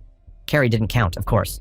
Continuing to move through the location, Ark's gaze stopped on something interesting. A guy with turquoise hair was lying on the floor in front of him, with his face down in the chest. Ark couldn't understand why this guy was stuck in the chest, because if he had been defeated, he should have appeared in the log of the defeated, but he still wasn't there. Ark's first option was that the guy had already been defeated, but didn't show up in the log, but that was unlikely according to the rules of the exam. The second option was a trap for the enemy, but Ark thought it was too stupid and rejected the idea. So there was only a third option. If something had actually happened to this guy's body, we had to report it to the academy immediately. After Ark touched the turquoise-haired guy on the shoulder, he immediately stood up, causing Ark to lose his balance and fall. After that, the guy with turquoise hair looked towards Ark as if nothing had just happened. This only added more questions to Ark's mind. Then this guy leaned over the chest again and said he'd sleep for another 5 minutes. Ark turned to the guy and said that he had just said he would sleep for another 5 minutes, so he was just sleeping. The man looked at Ark with saliva on his lips and asked if he was the other examiner. When he woke up and realized what was going on, he remembered that he was on an exam and said that he was trying to farm, but it was so warm that he even accidentally fell asleep. Still in a drowsy state, the turquoise-haired guy offered Ark a fight. Ark gripped his weapon tighter and said that nothing bad had happened anyway, which meant he had no reason to give in. And finally, he would be able to evaluate the results of all his training. With those words, he rushed toward his opponent, namely those useful training sessions with the crossing techniques the professor had taught him all those 3 months ago. Attempts to train with Carrie, during which Ark never managed to defeat her. But thanks to these 2 training sessions, he became much stronger. So the guy who fell asleep right in the middle of the exam was absolutely nothing to him in Ark's opinion. And in the flow of these thoughts, Ark pointed his blade towards his opponent with a sharp movement. But as soon as he did so, the expression on Ark's face instantly changed. The guy with turquoise hair stopped Ark's blade just still holding his katana. The professors, in turn, continued to watch on their screens. With a smile, Professor Bazin again noted that his student and Professor Lee's student had met again as if their fates were inextricably linked. Turning to Professor Bison, Professor Lee suggested that this child was probably his student. Professor Bison agreed, adding that this time Professor Lee's ward was unlucky to run into Han. He had previously mentioned Han's name in their conversations. This is the guy Professor Bazin found in the city of F, who is an incredible genius. However, as far as Professor Lee knew, this examinee had received a D rank. Immediately confused, Professor Bison said that it was only because Han is very lazy. He even refused to make videos of his training for this reason. You could say that, although not intentionally, Khan has become his secret weapon. Remembering Professor Bison's words during the battle, Han was sure that he was saying that the academy exam would be fun. And yet it seems the professor has deceived him. Han jerked the blade of his katana against Ark's shield. Ark realizes that this guy seemed to be sleepy, but then why is he moving so fast? From the very beginning, as it turned out, he met an incredibly strong enemy who knows how to make clear and strong blows. And then Ark remembered that he has a shield ability that allows him to stand an enemy that attacked him. Activating this ability, Ark felt everything inside fluttering in anticipation of the enemy's next attack. But almost immediately, Han caught the rhythm of the arch and realized that he was hiding something. Ark couldn't understand what Han meant by the word rhythm, and it made his body goosebumps of fear. While Ark was distracted trying to make sense of Han's words, he quickly seized the moment and attacked Ark sharply. His legs immediately gave out, because he had no time to react to such a precise blow. After his legs weakened, Han didn't let the moment pass, and delivered another blow this time with his foot to the stomach. The blow was so strong that Ark couldn't hold back the pain, that his face contorted with fear and pain. At this time, Professor Bison said that it was a hidden crossing system called Synchronization. It is an opportunity to experience what cannot be felt in reality, and it surpasses all sensations. Professor Lee didn't think much about the words he heard, but thought that Professor Bison was talking to himself again. Professor Bazin had previously wondered if there was a way to increase the level of synchronization and what the limit was. Then he heard a rumor about a guy who felt something strange while in the intersection, so he immediately went to F City. And there he met Han and saw new possibilities for the synchronization level. Han then told him that if he increased the level of synchronization, he would hear them. The sound of your opponent's breathing. The number of heartbeats. All sounds that react to changes in his opponent's heartbeat. Thinking it was a cheat, Han then said it was much more boring to play that way than he had previously thought. Professor Bison continued that Khan's synchronization affects his hearing, so he is able to learn the number of heartbeats of his opponent and understand his intentions. Plus, this guy can read the enemy's facial expressions, and there's no way Han is going to lose in psychological warfare. It's the same as if he were playing poker while watching his opponent's tricks. After saying this, Professor Bison remarked that Professor Lee's student was very lucky, to which Professor Lee objected that it might not be true at all. With an incredibly sly look, he continued, because after all, Professor Bazin wasn't the only one with a secret weapon. At the same time, the battle between Ark and Han continued. It was already hard for Ark to stay on his feet. The guy standing across from him is incredibly strong, and there's no point in denying it. And suddenly Han stopped for a moment, his head tilted slightly downward, which meant that he had sensed something. Han noticed that his opponent's heartbeat had quickened, but he couldn't tell if it was anxiety or fear. No, that was different. His thoughts were interrupted by Ark's words that the academy wasn't so simple. He was about to meet an opponent he would have to fight in full force, and in any case, it was right to say that life is not something you plan for once. Those words put Han in a stupor. Then Ark added that he was going to use synchronization during the fight with Carrie, but before he could continue, he tried to focus. As Han rushed towards him, telling Ark that he would be vigilant, Han noticed that Ark was deliberately showing him his empty spots and provoking his attack. Usually, in such a case, one strikes where there is the highest probability of success, and Ark, in turn, assumes in advance where Khan will strike and stands and waits. Then Ark assumed a fighting stance, which gave Han the idea of that he was indeed right in his guesses, and rushed towards Ark with great enthusiasm. Han was fully confident in his abilities, but after Ark repelled his attack, he immediately doubted his previous assumptions. He couldn't believe that he had failed to deal damage to his opponent, because Han was completely sure that Ark had definitely just opened up. Han, gathering all his determination, suddenly changed his position and tried to take control of the situation. Ark noticed Han's intentions and immediately jumped up, blocking another of his opponent's attacks with his shield, which was very hard for Ark because he was incredibly strong. But Ark did not despair, and with his former diligence, tried to continue this fight, trying not to get hit by the enemy. Engrossed in another attack, Han swings his katana with incredible force.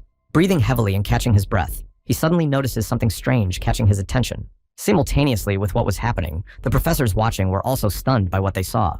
Professor Lee thought that Park Noah had only gotten D rank because they hadn't revealed his skills, but he would definitely become famous someday anyway. After all, it has such an incredible and unique level of synchronization. The events happening at the location of the blazing mountain only made it hotter, and the expression on Han's face remained as confused as before. He kept repeating in his head that he was sure that at the moment of his attack, Ark was open to being hit. But every time Han tries to attack these places, Ark constantly puts up a shield and defends himself. Han assumed that his opponent was revealing himself intentionally, but immediately reconsidering his guesses, realized that it didn't look quite right. In this case, it appears that Ark fights to see the attacks in a very short time. His interest in the situation made him ask his opponent's name, and the first thing he did was introduce himself by calling himself Khan, and Ark in turn called his own as well. Han then called Ark a capable player, and for the first time in a long time, he seemed to have more fun than sleep. Saying these words, he lowered his hand into the inventory appearing beside him, saying that he doesn't want to lose, so he will fight at full strength. At the same time, he throws an unknown ball towards Ark. He notices it immediately because the unknown object is moving straight towards him while releasing dark smoke. And just a moment later, it explodes, leaving behind a thick smoke screen. Ark immediately concludes that it was a smoke bomb and can't believe that Han may have decided to run away after what he said. But he wasn't going to run away at all, as he said, standing in a threatening pose behind Ark's back. The next second, he felt a sharp and hard blow from behind. Without realizing how this could have happened, Ark wondered how Han had been able to pinpoint his location so precisely within the smoke. And that was Han's ability, because he can detect it, because his synchronization level amplifies his hearing so that he hears absolutely everything. The sound of footsteps, Ark's frantic breathing, and even her accelerated heartbeat. Absolutely everything. Ark covered his mouth and realized that his opponent could know where he was through the sounds, and he hadn't even realized that synchronicity was capable of such a thing until now. But everything will change once he gets out of this thick smoke that hides everything around him. Suddenly, the depression next to Ark suddenly spewed out a large amount of lava. When Han heard this, he said that Ark had better not make any sudden movements, for there were lava troughs all over Blazing Mountain. Realizing the difficulty of what was happening, Manhwa realized that if he stayed in the smoke screen, his opponent would be in a better position. But how could he get out if there were lava obstacles everywhere? He knew that at times like this, he had to remain calm, and after a while, the veil would fall, and the ability to use his sword's ability would be restored. And if only he could use it well, Ark could win. And then he wondered if he'd be able to react in time if he raised the synchronization level to maximum. In the past, the professor had told Ark about a universal way to use the synchronization level called trigger. In order to use it, Ark must have some sort of habitual action. But if you think about it this way, when Ark uses the synchronization boost, he already starts it with an exhale as if to say, ha. And then with a smile on his face, Professor Lee said that meant they had decided on what training they would need to do, and if trigger was an exhalation, then you could do a breath hold trigger to stop using the synchronization level. Their goal is to use only 70 to 80% synchronization, and as the professor had said earlier, if you increase it to the maximum, Ark will definitely burn out. It is important to stop the synchronization boost in the middle so that Ark does not reach the limit, so it should be used only at the right moments in single moves, and not to increase the duration if Ark exhausts the ability he cannot win. So raising the level of synchronization to the limit is a kind of a gamble, and if he fails, he will be defeated. And if he succeeds, he has to continue the risky game, which he has to complete later on. However, if you are a professional, you should excel at it. Hearing the movement, Han immediately became alert and strained his hearing. Then he noticed that Ark had moved to the front of the smokescreen, trying to prevent Han from attacking him from behind. In addition, Ark's heartbeat had become suspiciously focused. Han immediately realized that perhaps Ark had decided to make a risky decisive move in such a disadvantageous situation, which made him genuinely interested. Rushing from his seat, he considered whether he should go along with Ark's desire to determine the winner. At this point, Ark was trying to even out his breathing and focus on his sensations. His job was to block the attack with his shield use ability and catch Han. Ark repeated it over and over in his head. And at that moment, Han approaches him from behind at an incredible speed. Their duel at this moment was being closely watched in the royal palace. Looking at Han and Ark, the headmaster wondered why they were only D-ranked, since they looked at least A-ranked. As Jimmy Fullhouse had suspected, the professors were hiding something from him. Han's skills were astonishing in an instant. His synchronization level had increased to 300, and he also apparently had a rare synchronization that enhanced his hearing ability. That's when the professor realized that not only did Manhwa have incredible powers, his face reflected a storm of emotions, as if a hurricane was boiling inside him. Because the principal realized that Professor Lee had a joker up his sleeve all along. He wasn't as simple as he looked. On the contrary, he was as cunning as a serpent. At this point, Han was already fully confident of his victory, for in the middle of the battle, Ark was unable to react to his approach. However, Ark only outwardly remained unperturbed, as if he didn't notice what was happening. And a second later, he blocks Han's attack with his shield ability. Han was in complete incomprehension of what was going on, how his opponent could do this, if he wasn't even prepared for it. And while millions of thoughts visited his head, Ark looked in his direction with a cold look. Then, a powerful wave of strength and energy reached Han with an incredible recoil sweeping through him. An ability called Stance by Ark's shield has been activated, which imposes a state of stasis on Han. And during this, Ark looked at his shield and couldn't understand how this could happen because he couldn't recognize the enemy, but his body did it for him. Accepting what had happened, he decided to think about it later and rushed out, heading straight for Han. Ark's job was to focus on his opponent as much as possible. He then proceeded to deliver precise and accurate blows, one after the other. His face looked focused, and the blade he wielded gave him an even more determined look, as if his every swing had been calculated with precision. After a few more swings, Ark managed to land a fatal blow, after which Han said that he never thought Ark would be able to react, and this time, he lost. Promising to see Ark again with those words, Han dissolved and left the examination game. And so back to reality, he slowly removed the helmet from his head. Lowering his head down, Han recalled the name of the guy who defeated him. Then he remembered Professor Bazin's words that studying at the academy could be quite fun too. But Han had dropped out of the exam at the speed of light, and he wasn't sure he'd be accepted into the academy. But in any case, he had to wait for the verdicts, and in the meantime, he was going to take a nap. At that moment, Ark's blade slams into the ground with a thud, leaving a deep mark on its surface. Gulping for air and feeling his heart pounding frantically in his chest, he realized that he had won. But at the same time, does not understand his feelings because from the use of increasing the level of synchronization, they were not the same as usual. And immediately, a projection appeared in front of Ark that made it clear that it was he who had taken out the first opponent, which stunned him. He had forgotten that he had been told earlier that a ranking table would appear as soon as it did. Ark immediately started to look at the ranking that was glowing in front of him. Thinking about how strong his opponent Han was, he discovered that, like himself, Han was in a D-ranked line, which incredibly frustrated him because their skills weren't so bad that they ended up being at the lowest rank. A little oblivious to this, Ark continued to familiarize himself with the table. And as soon as he saw the picture of the S-ranked guy, he couldn't help but wonder how incredible his strength was then. And at this moment, the principal still continued to watch what was happening. Just recently, the ranking table was shown, and as Jimmy Fullhouse expected, all players started to react differently. A strange type who looked at the ranks and tried to create a further strategy. The timid type was disappointed in the rank assigned to him. The cautious type was hiding and trying to protect his rank. And people with a ferocious temper looking for a frontrunner. One of these people was Carrie, who was outraged that Ark had taken his first win over another player, and there were also players ranked higher than herself, which made her furious. Carrie, disguised in the armor of a defeated opponent, confidently prepared to fight the S-ranked player full of determination to prove her strength. So just as the director had planned, all the players were instantly interested in the highest-ranked player. Jimmy Fullhouse was thrilled with the work he and his team had done, and he was looking forward to the next steps of the S-rank examiner because the principal was very interested in how he would do next. Meanwhile, in another location that contrasted with the location Ark had fought in not too long ago, a guy with long hair and a S-rank young man with red hair met. The name of the guy with long hair was Royd, who had already gotten tired of looking for S-rank since he hid so well. To which he assumed, with a smile on his face, that Royd had come to him to take away his top rank. And his assumption was correct, for Royd did not like it when someone higher in rank than he was.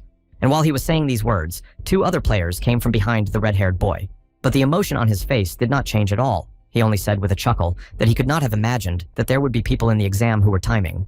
To which Royd said that the rulebook didn't say anything about banning teaming, and S-ranked, after all, shouldn't get scared and run away like a little boy. So, looking the red-haired guy in the eye, Royd ordered him quietly and peacefully to just give up his S-rank. He couldn't believe what Royd had said.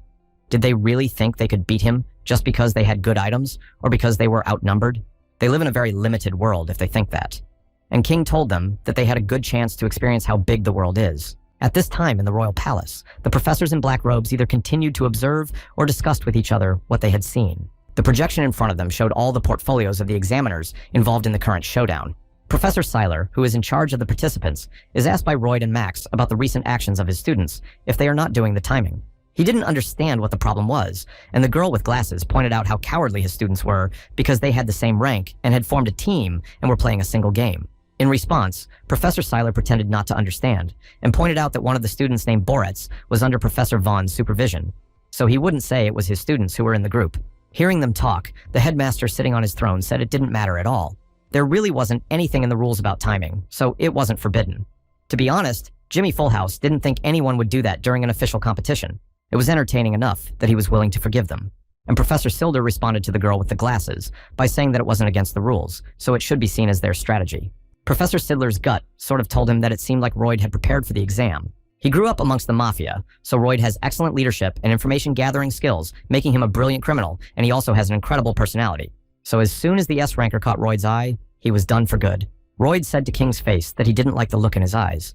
Then the Borats behind him thought he was hinting to them to attack King first. Immediately, episodes from the past began to pop into his head. If only Royd hadn't gotten wind of his father's weakness and blackmailed Boratz through him. How did Royd even know about him in reality? And yet he said that if Boratz made him first, he would get rid of that picture. So Boratz was determined, and with all the strength he had at that moment, he aimed his spear towards King, who smilingly said that what his opponent was up to was simply impossible, and at that moment grabbed his spear with his hand. Max and Royd were shocked at what was happening because they hadn't expected such an outcome.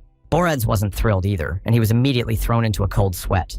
Then, snatching the spear from Boratz's hands, King said that he couldn't imagine losing to the likes of them. Seeing Boratz lose his balance from a sudden movement, King trips him up, knocking him off his feet. Boratz falls to the ground with a thud, feeling incredibly ashamed and contemptuous. King says that, judging by his level, Boratz is more like a platypus. Watching this, Royd just couldn't believe that his strategy was slowly crumbling. His teeth gritted in anger and his grin stretched across his face, turning his expression into a grimace of rage. And a fraction of a second later, Royd and Max were already rushing toward King. But King quickly oriented himself, for with the blunt end of Borat's spear, he pushes Max back into his shoulder.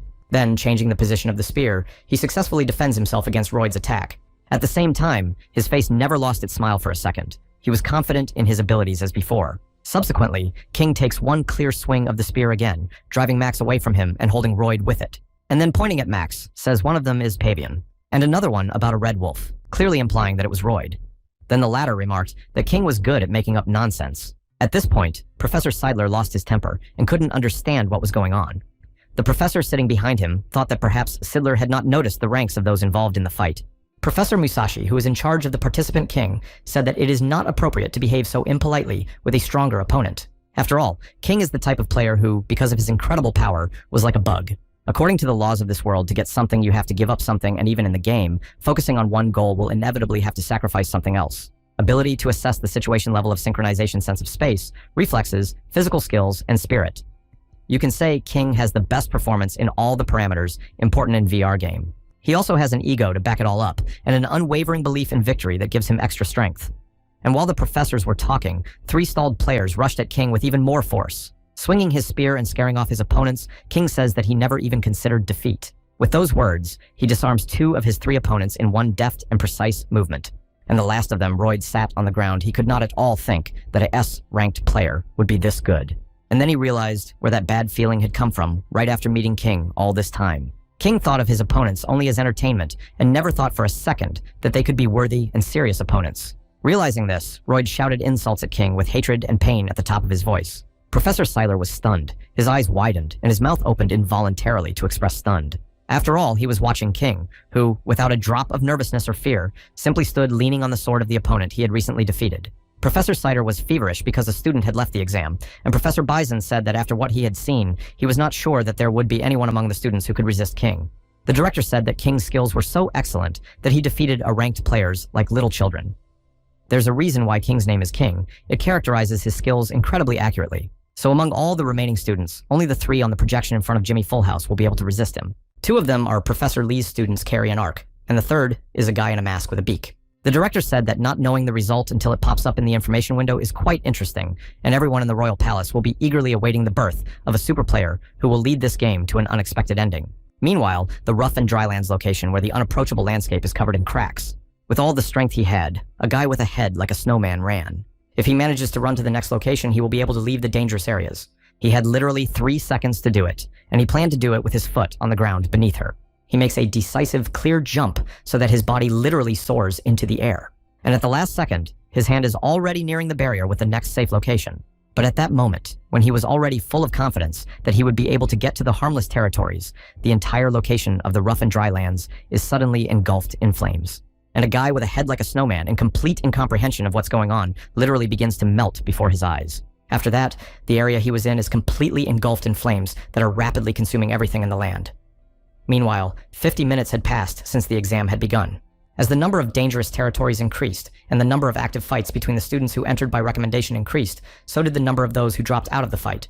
And the best of all the students who, thanks to the huge number of defeated contestants, reached first place in the overall score was King. At one point, there were only 5 contestants left in the exam. And at the Promised Land location, Carrie and Mai were at the Promised Land location, and at the Murderer's Den location, King Juo and Ark were at the Promised Land location. Ark's place was horribly dirty, and condensed water dripped from the ceiling. Ark concentrated on watching the drops of falling water, trying to catch them with his hand in order to feel every moment of their fall. And when he managed to catch one of them, it seems now the Ark's synchronization level has kicked in. Remembering that Ark himself was D rank and Carrie was A rank made him very sad. Even though he's never beaten her, it doesn't say at all that Ark should be on the lowest level of D. For starters, Ark decided to focus on the game because there is another dangerous territory here, and he has about 4 minutes to leave it. Then Ark looked out the window next to him in an attempt to reconnoiter the situation. He tried to understand what was going on outside and assess the possible risks that might await him. Then, looking around carefully, Ark spotted a red-haired guy. It was a rank Jew who was sitting in puffs of rather thick smoke. His rank meant he was as strong as Carrie, so he posed a greater threat to Ark. And while Ark was thinking about what he should do next, he noticed King, who is also at this location. This fearless S-ranked player was known for his calmness and determination. King glanced at Ark. His gaze was shrewd and calm, as if he already knew that standing up there might be of interest to him. Whereupon King cheerfully said that they now had one hidden viewer. Time was short, so King offered to postpone the fight for a while. In the meantime, Ark couldn't understand how King had noticed him since they had just had a fight downstairs. Joel responded to King by saying why he was distracted by some conversations, and by activating the Hermes shoe that gives Juo's instant acceleration ability. With anger and hatred, ordered King to leave this world as soon as possible. He then swiftly rushed in with an attack on King, as he thought he had no time to defend himself. However, a moment later, Juo's former determination was instantly shot down. After all, his attack didn't have the expected result, as King defended himself with his blade against it. What he saw amazed Ark because it looked really impressive. This S-ranker is very relaxed, fighting against an A-ranker, the guy named Han, that they are all recommended Academy students are such monsters. So watching everything that was going on, Ark began to feel a lot of excitement. Missing from sight, Ark was tormented by the question of whether he could defeat an S-ranked opponent with his D rank. And besides, why is he the one who sits and fears the rank and file alone? After all, he was determined to beat Carrie in this exam and take first place. At this time, King and Juo continued the fight, constantly reflecting the blows of each other's blades. Juo couldn't believe what was happening in front of his eyes. Why King is so good at fighting back with his so short weapon against Juo's huge blade. All the abilities that Juo has gained by playing so far and the things he's worked so hard for don't work on King. In Juo King's eyes, he was a true monster, the embodiment of strength that was impossible to deal with. At the moment of the fight, King noticed that Juo had opened up and took advantage of it to deliver a fatal blow to him. After that, all the strength and health points of the game character Juo immediately left him, and he lost the ability to continue fighting. Which surprisingly didn't make King feel much better, he just thought it was a pretty boring ending. And if the Academy had identified Juo as a rank, then according to King, conquering the Academy wouldn't take as long as he had previously thought.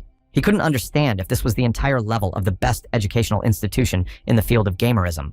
And as soon as King said those words, Ark appeared behind him, calling for the winner of the last fight to fight him. Looking at Ark with a sneer, he said that he thought he had escaped, because King had seen him earlier, as he suddenly disappeared. With an enthusiastic smile, Ark said he would never do that. Why would he run away when right in front of him was the shortest path to becoming the best? King, in turn, didn't take seriously the words Ark had just said. And already out loud, he said that the Academy had identified Ark as D rank. Their remaining time was 2 minutes and 30 seconds. Assuming a 1-minute walk to safe territory, they had about a minute and a half left to fight. King began to speculate aloud that he could finish the fight in 30 seconds. No, he was determined to finish it in 20 seconds. His words hit Ark's self-esteem and shocked him. Most likely King thought he would win so quickly because Ark was only D ranked. The fight started literally in the next moment. King immediately tried to strike the first blow, but unexpectedly for him, the attack failed. After which he flipped his blade from his right hand to his left behind his back, and went on the offensive, directing a multitude of charged energy attacks towards Ark. Ark immediately caught the essence of what was happening. King is able to freely use the dagger with 2 hands, and each of his attacks are incredibly powerful. And the moment their daggers clashed one on top of the other, King said that even though Ark was a D rank, he was still a recommended disciple. Unable to endure this nonsensical chatter, Ark swung with incredible force and ordered King to shut his mouth. Then their blades met with incredible power, creating sparks and a deafening sound when metal collided with metal. And under the pressure of incredible force of anger and desire to win, Ark managed to knock the blade out of King's hands. But as it turned out, King managed to intercept him and clung to him even tighter than before, then pointed it towards Ark, who just couldn't contain his shock. Ark managed to dodge this attack, but was immediately followed by another. King was full of confidence that all he had left to do was finish off his opponent, and as soon as he looked up, he noticed that Ark's stance was broken, though he managed to defend himself with his shield. So, now was the right time to attack, and King aimed the sole of his boot right at Ark's face. With one precise strike from Pac Noah, Noah was thrown off balance momentarily. He literally had a footprint on his face. Ark couldn't believe that King had been able to make another attack at such a moment. While King glowed with delight, his eyes blazed with excitement, and it seemed like he was ready to throw a bunch more of those punches.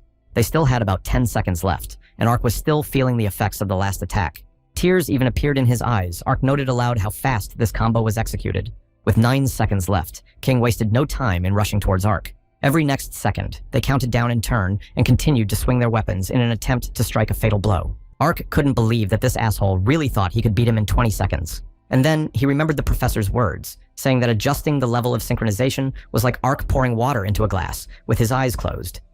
If it was too low, the effect wouldn't fully manifest, and if it was too high, it would burn out. The ability to keep it at a level where it almost exceeds the required value is a synchronization control that only the best of pro gamers possess. The most important thing is to stay calm, and if Ark can control the level of synchronization, King's abilities will become simply useless. In an attempt to deal damage to Ark, King hits his shield, and then sparks fly from it with a bright glow. After all, King was affected by the stanza that Ark activated with his Golden River Shield ability. Seeing that the ruse had worked, Ark pointed his blade forward and lunged toward King. He couldn't move or react to what was happening, because Ark used the ability he had in his arsenal in time. But King also had an ability called Shining Oblivion Gum, which instantly removes the effects of Stan and sleep.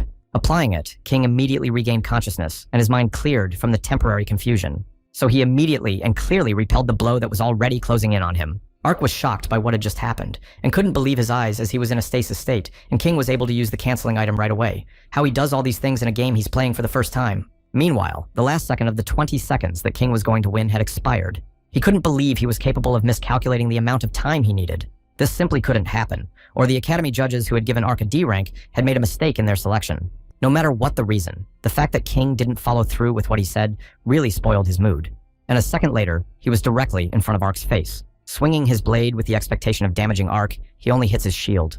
And streams of thoughts continue to rage in Ark's head, and one of them is the atmosphere around this underdog. He continues to suppress each of Ark's subsequent attacks without stopping. King kept his gaze on Ark's every step, confident and precise as he steadily closed the distance, despite Ark's attempts to fend off his attacks. He continued to intensify his onslaught, and began unleashing more powerful punches, one after another. The professors watching were shocked, and couldn't believe their eyes. And then Professor Musashi asked Professor Lee whether he thought the existence of geniuses was possible. But without waiting for an answer, he answered his own question by saying that he himself did not believe in such things. For if they existed, human endeavors would be useless. However, something was happening that made Professor Musashi think that perhaps it was his childish unwillingness to recognize the illogic of the world. It came to a head when he went to a friend's house to talk. His family was very prominent and helped the elite to emerge, active in many industries. The room he was taken to was impressive, for the wall on one side of it was completely covered with trophies of all kinds. And the friend, whom Professor Musashi met for the first time in a long time, began to talk as if he had been waiting for him. He said that his son, who had been boxing for 3 months, had recently competed in his first competition. And hearing this, Professor Musashi sighed involuntarily because his friend had begun to brag about his child. During the first fight, he was never hit and made it to the finals with a boxing star and a newcomer of only 3 months. Anyone would have thought it was a bluff. But because of a sharp turn in history, it started going in a completely unexpected direction. And that turn was the ill-fated drop of sweat that fell into the ring then. King didn't expect any consequences for stepping on it because he didn't even notice it. But because of her, he slipped and then immediately lost his balance, which led to King getting hit for the first time in the championship. His opponent was very happy about that because he didn't expect to do any damage to King anymore. But he was not happy for long because it made King angry, and what happened next could only be called horror. It was a true expression of cruelty in what could be called a brutal massacre, an endless sense of humiliation, hopelessness, denial of the path he's traveled. If Professor Musashi had been King's opponent, he assumed he would have felt something similar. And at some point, the hero of the story obviously became a negative character. The spectators present at the time were dumbfounded by what they saw. The mixture of ferocity and ruthless precision with which King threw his punches made them feel uncomfortable. At the end of the fight, King didn't feel a bit of guilt. He was pleased with the job done. And his opponent, who was a rising star, announced his retirement from the sport. Professor Musashi's friend then proceeded to tell him other incredible stories, and at one point, he found himself completely immersed in the way his friend praised his son. But hearing his last words, Professor Musashi couldn't help but be surprised. After all, the trophies that filled an entire wall were actually collected by a 16-year-old genius. Right in front of Professor Musashi's eyes, then was evidence of bragging that was hard to believe. And then King's father said with a mad look that he thought that in order for his son to rise even higher, he had to show him the experience of defeat. And he didn't hesitate to wonder if there was anyone in the academy who could beat his son. Professor Musashi at that moment was thinking about the genius of the boy who didn't experience defeat and his parent who still strived for more development. He didn't think there would be another family so interesting.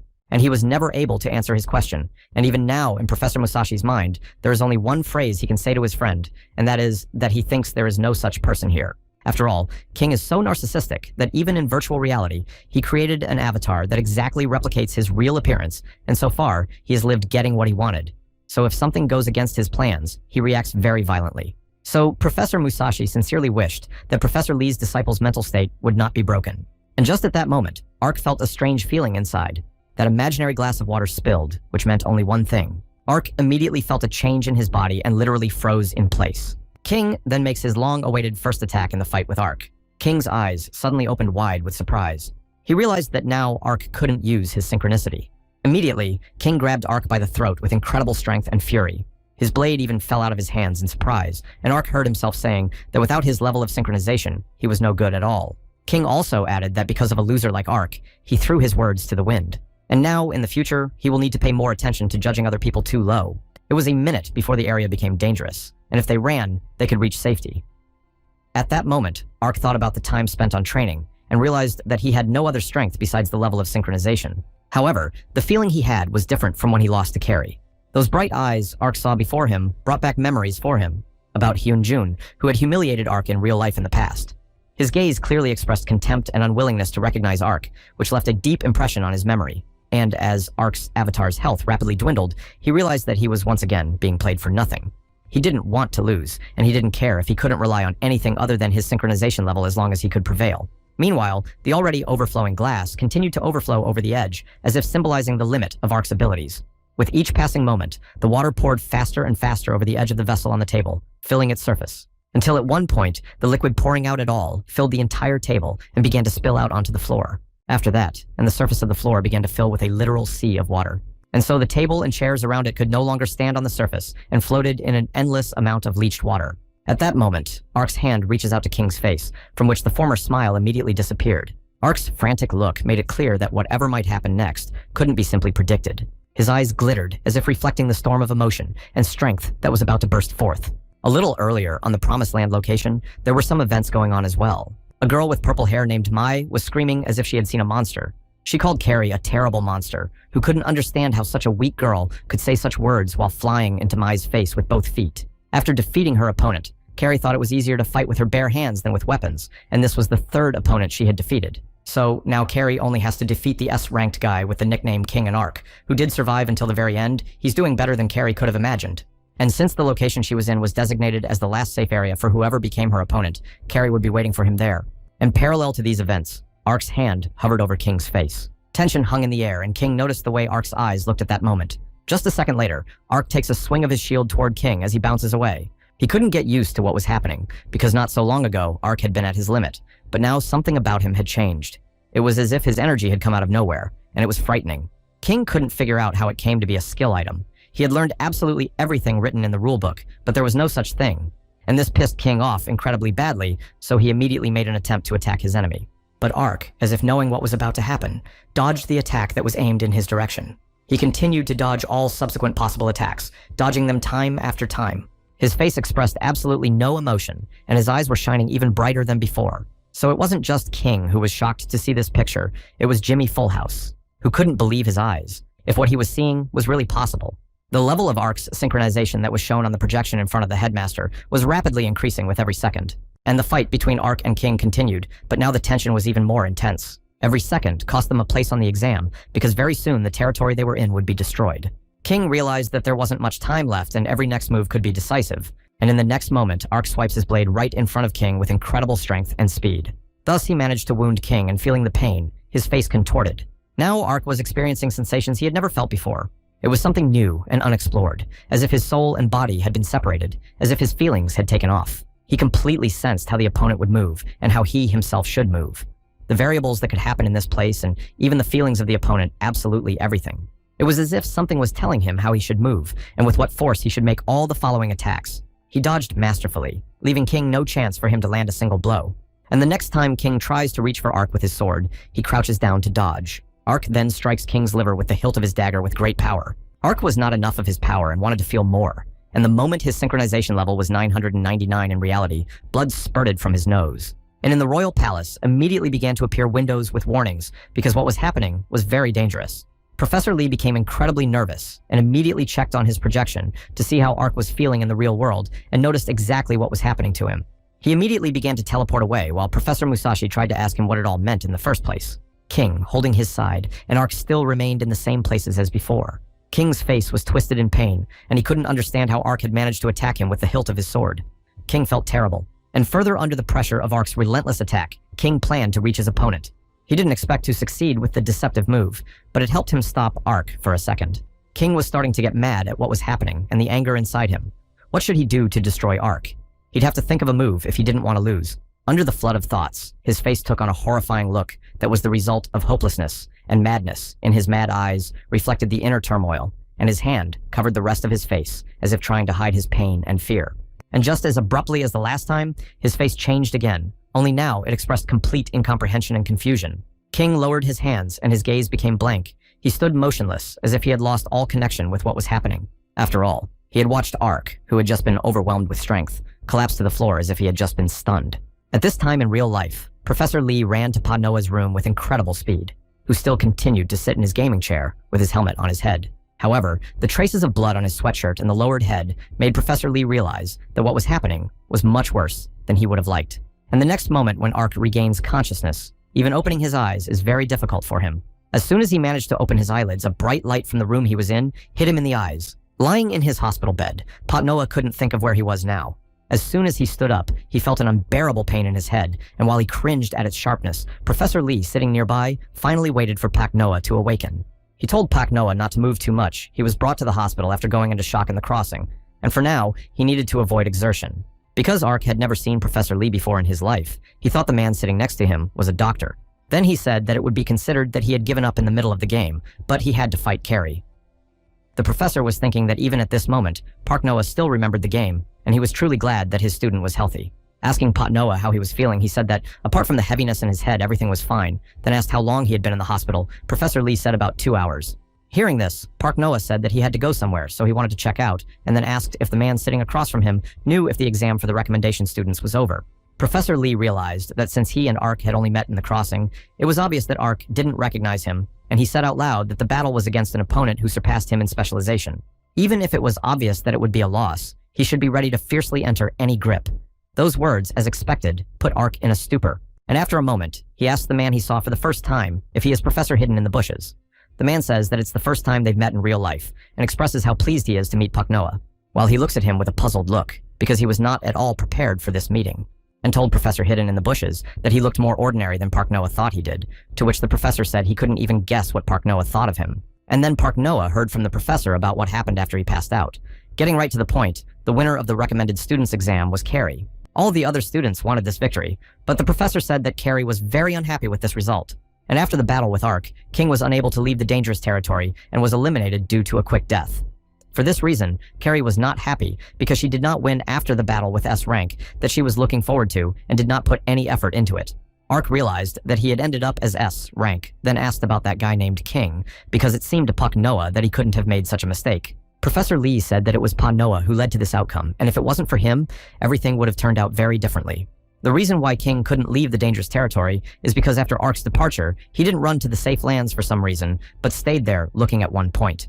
It started with how exactly Ark influenced King, and it's very controversial to give Ark a grade as a D rank, so on this exam, he showed his most unexpected side. The professor thinks that Ark shone the brightest in this exam, and this is his assessment as a spectator watching the game. His words made Ark incredibly happy, and he realized that the professor was proud of him.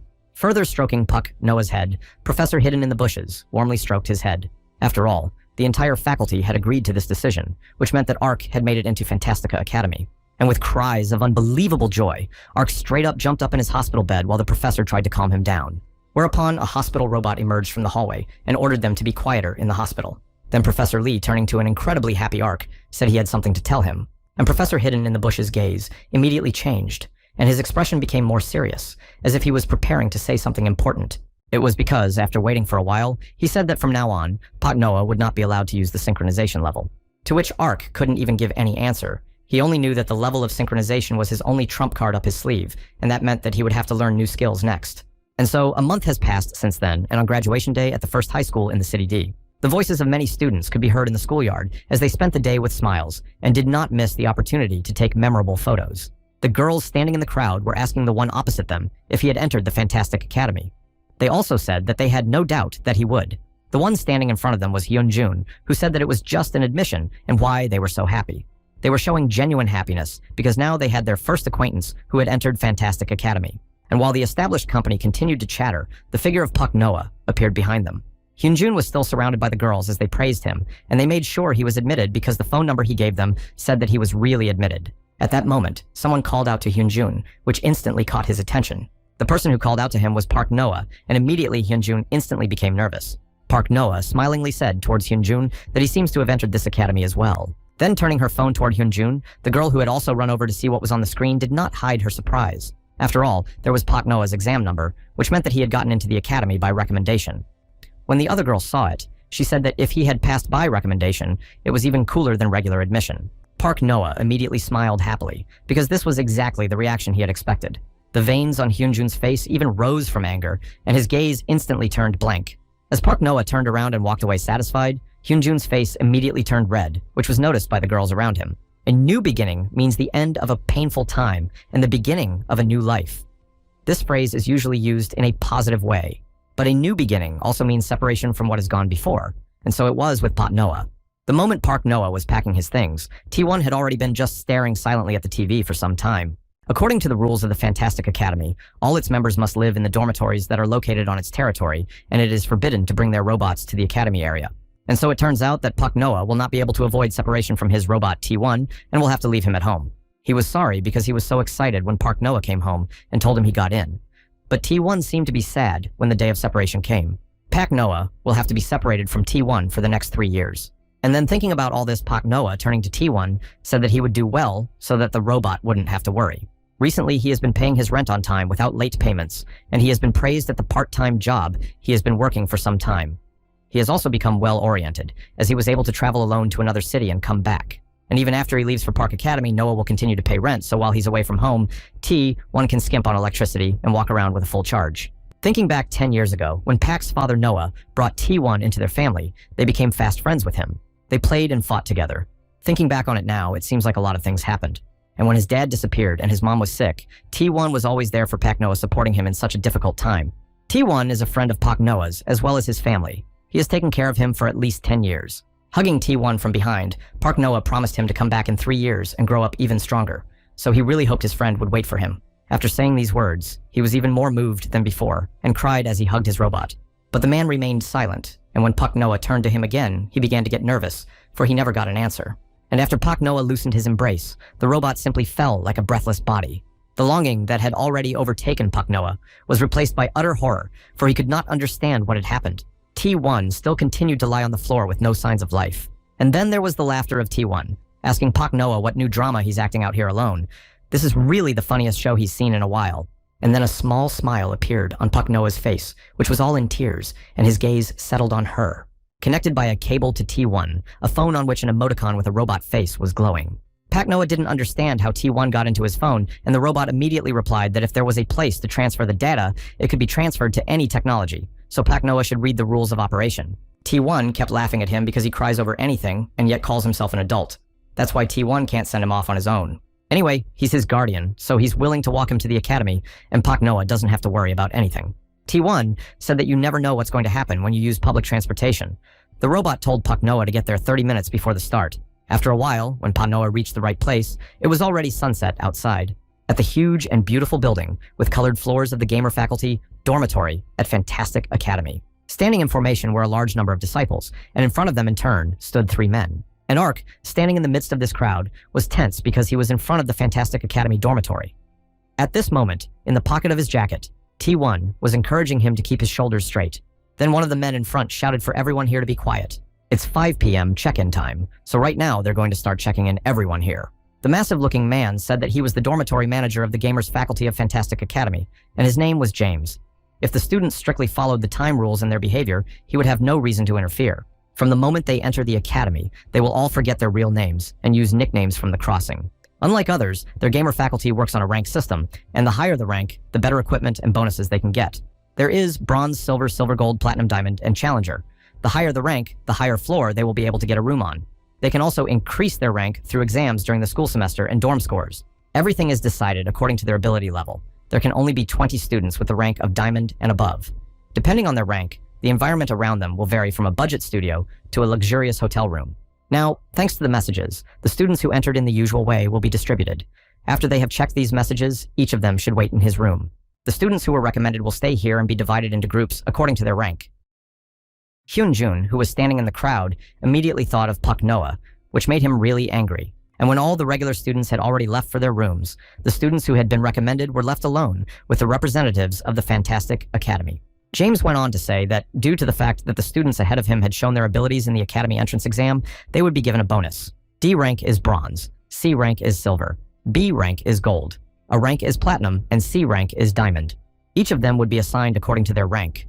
At that moment, Ark realized that the ranks they had been given in the exam determined the ranks of the dormitory. And a second later, James asked if Carrie was here, and when she heard that, she put her hand up and said she was here. He walked over to James and told her that Carrie's A rank would be raised to S rank for winning the recommended student exam, which shocked everyone behind them, including Ark. As she stood in the seat she had been told to take, Carrie noticed that King was standing next to her, whom she greeted and said it was nice to meet him. King was silent, but Carrie didn't mind. She went on about how everyone was talking about how the Academy recognized him as S rank, and she wondered what his abilities were. Now, he's her fodder, so she wants him to never lose to anyone but her. But King once again didn't react to her words, which made Carrie very annoyed with her. Turning to him, she asked King if he was now trying to ignore her so blatantly. At that moment, King turned away from her and strode away. Ark was also outraged when he saw what had just happened. He couldn't understand why King had such a serious look on his face. Then he began to reason that the school was a place where, if he lost his way to leadership, it would become predator territory where danger would develop. This time, Ark was determined not to show his weak side. Just looking at him, the guy standing next to Ark had already put him down as the underperforming player. At that moment, James, who was standing at the entrance to the dormitory, became visibly alert. The cause of his alarm was King, who approached the crowd in which Ark was. The guys standing nearby who saw King approaching were surprised. One of them even remembered that King had won him during the test. The girl standing next to him noted in her head that King looked exactly like his avatar in Crossroads. James couldn't understand why an S ranker would approach a D rank group, and then King asked which one of them was Ark. After all, he had never seen what he looked like in real life. Immediately pointing a finger at himself, Ark says it's him. As soon as he said that, Ark realized that answering too quickly also looked weak, and the guy standing next to him thought, why would an S-ranked guy like that need a D-ranked kid? Then, with an ominous look, King loomed over Ark, who even staggered at such an unexpected action on the part of his former adversary. King looked at Ark, and with disdain on his face, asked if he was the same Ark that had fought him earlier. And King also added that next time, he'd be sure to win. Carrie was watching along the way. She instantly felt anger at what was happening, and her face was clearly making it known. As Ark took in a lungful of air, he tried not to show a single emotion. But in his head, he was literally shouting that he had defeated King. S-ranked King is the top rising star among the students by recommendation in the Academy. He managed to beat 8 players in the exam. He gave a superb performance as he single-handedly caught 2/5 of the examiners. So that was enough for his arrival to grab everyone's attention, and especially when he told Ark that he would win it next time everyone around was particularly interested in what was going on. King admits that he then felt like he really lost to Ark. Those standing around hearing about Ark beating King were shocked. The guy standing in Carrie's field of vision was pondering why Ark hadn't taken King's S rank from him then, or if he recognized that despite the outcome of the fight, he had lost to this guy. The eyes of everyone around him were fixed on Ark, making him very uncomfortable. Ark kept going over in his head whether he had beaten King. Then he lost consciousness, so he didn't remember anything. King's voice pulled him out of his thoughts and asked him why he didn't say anything, if he was ignoring him. Ark noticed that King seemed to be angry, so he should at least cheer him up a little first. Then he said with a smile that apparently King was a little out of shape this time. Completely ignoring Arch's words, King adds that he was then able to give his best. But that didn't upset Ark, because he noticed that he had accidentally hurt King's feelings. And it was at that moment that James suddenly approached King from behind, who ordered King to return, but if he continues to make noise, he will be given dorm penalty points. King turned around with a look of displeasure. Ark thought that school life was not going well, and James said that now everyone could go to rooms that suited their ranks. Afterward, everyone headed to the dormitory that was now their home. Entering his room, Ark's eyes lit up as he was excited to see his new home. However, it didn't live up to his expectations and his room looked rather plain. Or since they said the D ranks would get the older rooms, it was so obvious. After Ark said that, a blue-haired guy poked him in the shoulder. Ark jumped back in surprise. The blue-haired boy, noticing his reaction, said that since Ark was here, he would live in this room too. He apologized for his abruptness and asked if he could use the second floor of the bed. Ark didn't answer his question and asked if the guy already knew him. He said that they had met at an exam before and that his name was Han. When he remembered him, Ark said that he was the guy who played well even in a half-sleep. Han thanked him for his praise, if it could be called that. Han was very angry after losing to Ark, and he intends to win next time, so he suggested that Ark fight again.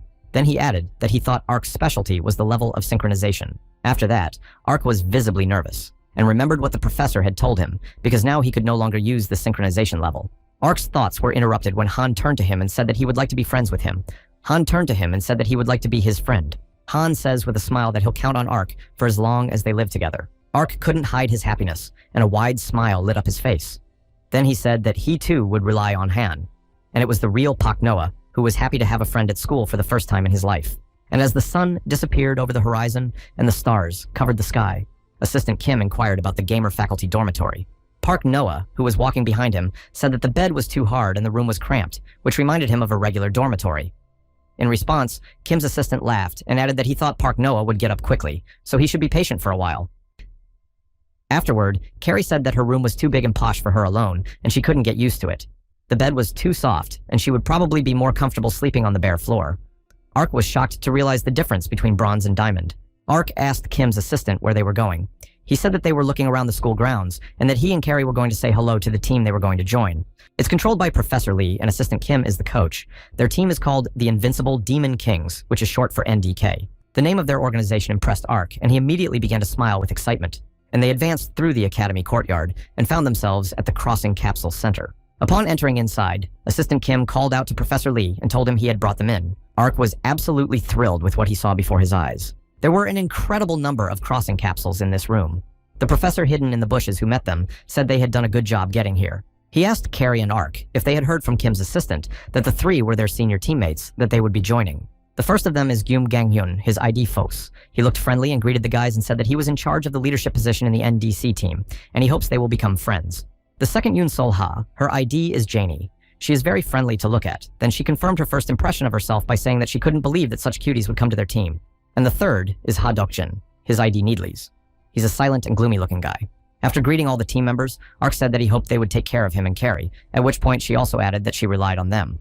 And Kim's assistant noticed how nervous the two were. Then the professor said that, as he thought, in order to become fast friends, they should play together.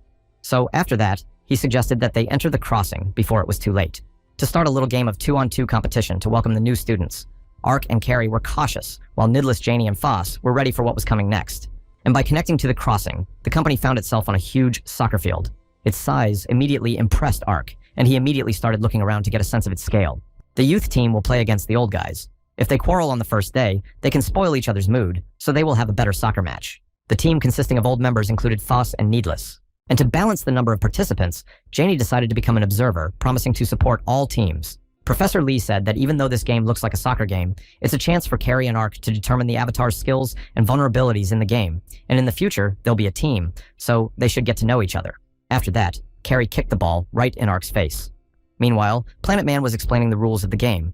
The settings were designed so that if you attack the ball with another part of your opponent's body instead of his legs, he would be grounded for 5 seconds. Plus, each of them may notice that they have 2 item slots. If they get items randomly appearing in different places on the map, they can use them in their slot. Their match will start after a rebound, and the team that first manages to score 5 points will win. Carrie, determined to win, turned to Ark and said that if she got into the academy, she wasn't going to lose to anyone, not counting her comrades King and Ark himself. So since they're doing it, they're bound to win. Ark agreed with what she said and noted that he wasn't going to lose either. When Foss heard this, he said that Carrie and Ark seemed to be underestimating them. Needlies responded by saying that it was rumored that Carrie had gotten first place in the exam among the students by recommendation. So now, Needless was determined to show her a master class. Foss was nervous and told his comrade to remember that this was first and foremost a welcome to the newcomers to their team. At this time, Janie, who was sitting on the bench, was asking Professor Lee who he thought would win this match. He said that given the state they are in now, the old guys will probably win. But if nothing like that happens, maybe the young ones will have a chance to succeed. Then Janie became nervous, because she couldn't understand what could go wrong in the future. Planet Man's voice interrupted all the dialogue and thoughts here. He loudly, and with genuine enthusiasm, announced the start of the first game so that his voice echoed throughout the field. A ball bouncing far up off the floor gave the boys confirmation of the start of their game. Foss was determined to at least show the newcomers how incredible their sunbaes were. As soon as he thought about it looking at the ball, his face contorted with bewilderment as he saw it. Carrie soared into the air for the first shot on the ball in the game. Ark also made no secret of the fact that he was amazed at Carrie's speed and clearly hadn't expected such an action on her part. And she was right in the air and said she'd be the first to take a point for their team. A second later, she was almost touching the ball, her foot in the air, ready to deliver a powerful blow. Making a sharp and confident movement with her foot, Carrie kicked the ball with such force that it flew straight toward the goal, leaving no chance for a return block. The ball was hurtling straight into their and Ark's goal, and time seemed to slow down as it approached the goal. Carrie, proudly looking at the ball in her head, noted that its trajectory of her shot was pretty good. After a second, however, there was no joy left on her face, for she had noticed an arm outstretched right in front of the sword that had already pretty much given her team their first score. The man who prevented the first goal caught the soccer ball as if hugging it. Carrie's thoughts were jumbled. She couldn't understand what had just happened. Those who were watching and even present at the game were also dumbfounded by what was happening. And Ark wasn't the only one of them who silently froze and watched intently. The mysterious goalkeeper holding a soccer ball. Nidless was lying on the floor behind all the participants and used the summon goalie ability. The summoned goalkeeper fights off all hits for 5 seconds and appears immediately after using the ability. Carrie realized it was only a moment, but Nidless professionally managed to use the object with the goalie in time, whereupon Nidless said without a drop of emotion that they were the first juniors here. He was then grabbed by Foss, endlessly praising what his co-commander had just done. Janie immediately shrieked that Nidless was the ace of their team. Professor Lee, who was watching with admiration, noticed that Nidless didn't even seem surprised by Carrie's reaction and searched for the object and used it anyway. Professor hidden in the bushes was sure that Carrie was the quickest to react when the ball went up. However, at this moment, it was neither four remained the most calm in this situation. At the moment when it was already obvious that Carrie was going to hit the ball, Nidless determined the location of things and found the quickest way to activate the item with the goalkeeper. Especially before Carrie's ball took off, he accelerated with a double. So Nidless used the slip and had great difficulty in getting it in time. His ability to instantly assess what's going on is beyond the realm of reason. Foss pointed out that he doesn't even hold back in competitions against the younger ones, to which Nidless said that he would be ashamed to lose anyway. Carrie and Ark stood with incomprehensible expressions on their faces, still unable to realize how Nidless had made a decision in such a short time. And now their tactics have changed. They've divided up the duties, and Carrie is now in charge of Nidless, and Ark is in charge of Foss. The last of them said, with an incredibly satisfied look, that his teammate had already shown Carrie and Ark what he was worth. So now, it was his turn. Ark, who was in charge of Foss-sanbai, noticed that he was very skillful with the ball. Foss then deftly wrestled it away and threw it over Ark before he even had time to realize it. Foss said with a smile that he often plays soccer in his normal life. After a second, Carrie started to get indignant because she didn't understand why Ark was hovering and not running after Foss. Ark was thinking that even if he broke the rules, he had to get the ball back first. He hoped to knock Foss off his feet, but as soon as he noticed Ark's maneuver, he jumped up. The moment Foss discovered he had nowhere to stand after the jump, he made the decision to use Ark's face to push off for his next movements. And while his opponent, dazed, stunned, continued to lie on the field, Foss continued to drive the ball. With one accurate and sharp kick on the ball, he scored the first goal of the game. Foss, showing a thumbs up, was happy to get at least 1 point to start with. Carrie's anger had no limit, for he and Ark could have gotten the first goal even earlier than the team and their opponents. And running up to Ark, Carrie began to resent him for not coming to his senses. Ark had just conceded a goal, and he was so happy about it that he was just lying there. In fact, the reason he couldn't move was because of the stanza. Carrie was screaming and trying to impress upon Ark that they were sure to score this time, so he'd better get his act together. Rising from the floor, Ark thought about the fact that if he used the synchronization level, he would definitely be able to stop them. Professor Lee, who was controlling the events, immediately realized what Ark wanted to do and began to give him all sorts of signs that it should not be done. Ark knew this even before the exam for the students on the recommendation that it would not be possible to survive in the academy with only synchronization. So Ark worked hard to create a new weapon. Seeing his efforts, Carrie tried to cheer him on in every way possible. There was hope in Ark's eyes. He would do anything to become stronger. And then the ball is snatched out of his grasp by Nidless at breakneck speed. Then scoring it into the goal earns a second goal for his team. As soon as that happened, Carrie started yelling at Ark with renewed vigor, because how could they be if he kept making mistakes at a time like this? But it was at that moment that something came up that Ark understood well. In an attempt to deflect a pass going from one opposing player to another, Ark misses again. Subsequently, they are added another point and their score becomes 3-0. Then Carrie tries to kick the next ball, but it hits her foot and goes straight into the goal. And then when Carrie's face can no longer contain her anger, their score becomes 4-0. At this point, Ark couldn't muster up. He just became a stupor looking on. Foss's figure loomed over him, and that's when Ark realized how weak he was without a level of synchronicity. Still, Ark had no choice but to use it, so he immediately tried to even out his breathing. Noticing this, Professor Lee ordered his team to stop this game. Then he stood up from the bench, watched by the others, and headed in their direction. Saying that they had learned enough about each other, Professor Lee said that they should stop imitating the competition. That didn't make Carrie very happy. But Foss and Nidless had no negative emotions, and Ark stood behind them, puzzled, trying to catch his breath. Then Carrie came up to him, and you could tell she was ready to fight for the outcome of the game. Foss, watching them, noticed their emotions after losing in this kind of competition, which meant they were very eager to win. Without a doubt, Foss realized that two good guys had come to see them, and then with a clap of his hands. He said it was good to feel disappointed after a defeat, but if it was all over, you had to give some kind of feedback. And then Ark and Carrie looked at each other. Foss realizes that Ark is worried, but he can't win if he's so confused. It seems like he needs to compete more often in competitions like this. Foss then turned to Carrie, saying that even if the game doesn't go well and she doesn't win, just by blaming everything on her partner, she's venting her anger, which is also wrong. Inside the academy, their NKD team is a strong contender to win against other teams. For this reason, Carrie and Ark will need to become stronger than they were at the moment. For a player, fortitude is also important, and if you shake because of 1 or 2 losses, you can never win. Turning to them, Carrie asked with a smile if they really win so often. After all, the professor's team was really very strong. Since they're so powerful, they'll probably be considered at the top of the academy. With an excited look, Foss replied that their team was in 10th place last year. Carrie's face changed immediately. She couldn't believe what she had heard, because she had heard that there were only 10 teams at the academy. After a little more thought, her expression took on an even more intimidating look. After all, Professor Lee's team was ranked last out of all the teams. And while the collective was speculating about this, Professor Lee turned his attention to Ark, standing beside him. He immediately noticed that his student's gaze was panicked and his head was down. Upon arriving at the dormitory, Pot Noah immediately laid down on the bed in his room. He was nervous after everything that had happened the day before. He was pulled out of his thoughts by T1's voice, which asked why his friend was so worried. He said he's kind of not worried, just wondering if he'll be okay if things continue like this. Ark immediately remembered the words of Professor Lee, who had said that he was now forbidden to use the synchronization level. At the hospital, he had mentioned that it was originally possible to change its value only slightly, and Ark's level is undergoing a strong metamorphosis. At first, his synchronization of 300% reached 500% and then grew to 999%. Perhaps by reaching this value, Ark had surpassed the mark, but they had only seen the upper limit. Professor Lee also suggested that Ark was overexerting himself, and it was because of this that he thought it might be dangerous for him to use the increased level of synchronization. Ark resented the idea of being in the intersection without synchronization, after which Professor Lee continued with the words that Carrie's synchronization level is 103%. Not an elevated synchronization level is 100%, and this value is almost equal to it. But Carrie had never once used it to justify her weakness. Professor Lee didn't tell Ark that he couldn't use the synchronization boost at all, but only until they discovered its secret and learned how to control it. There's a professor at the academy who's an expert in this field who's willing to help. Crisis is a chance. Professor Lee took the opportunity to advise Ark to give up on games dependent on the level of synchronization and let him think of it as a good chance to find new features. Ark knows he's not as agile as Foss Sunbae. He can't read the situation as well as Nidless Sunbae, but Ark still knows that in the future, he will definitely be able to do it.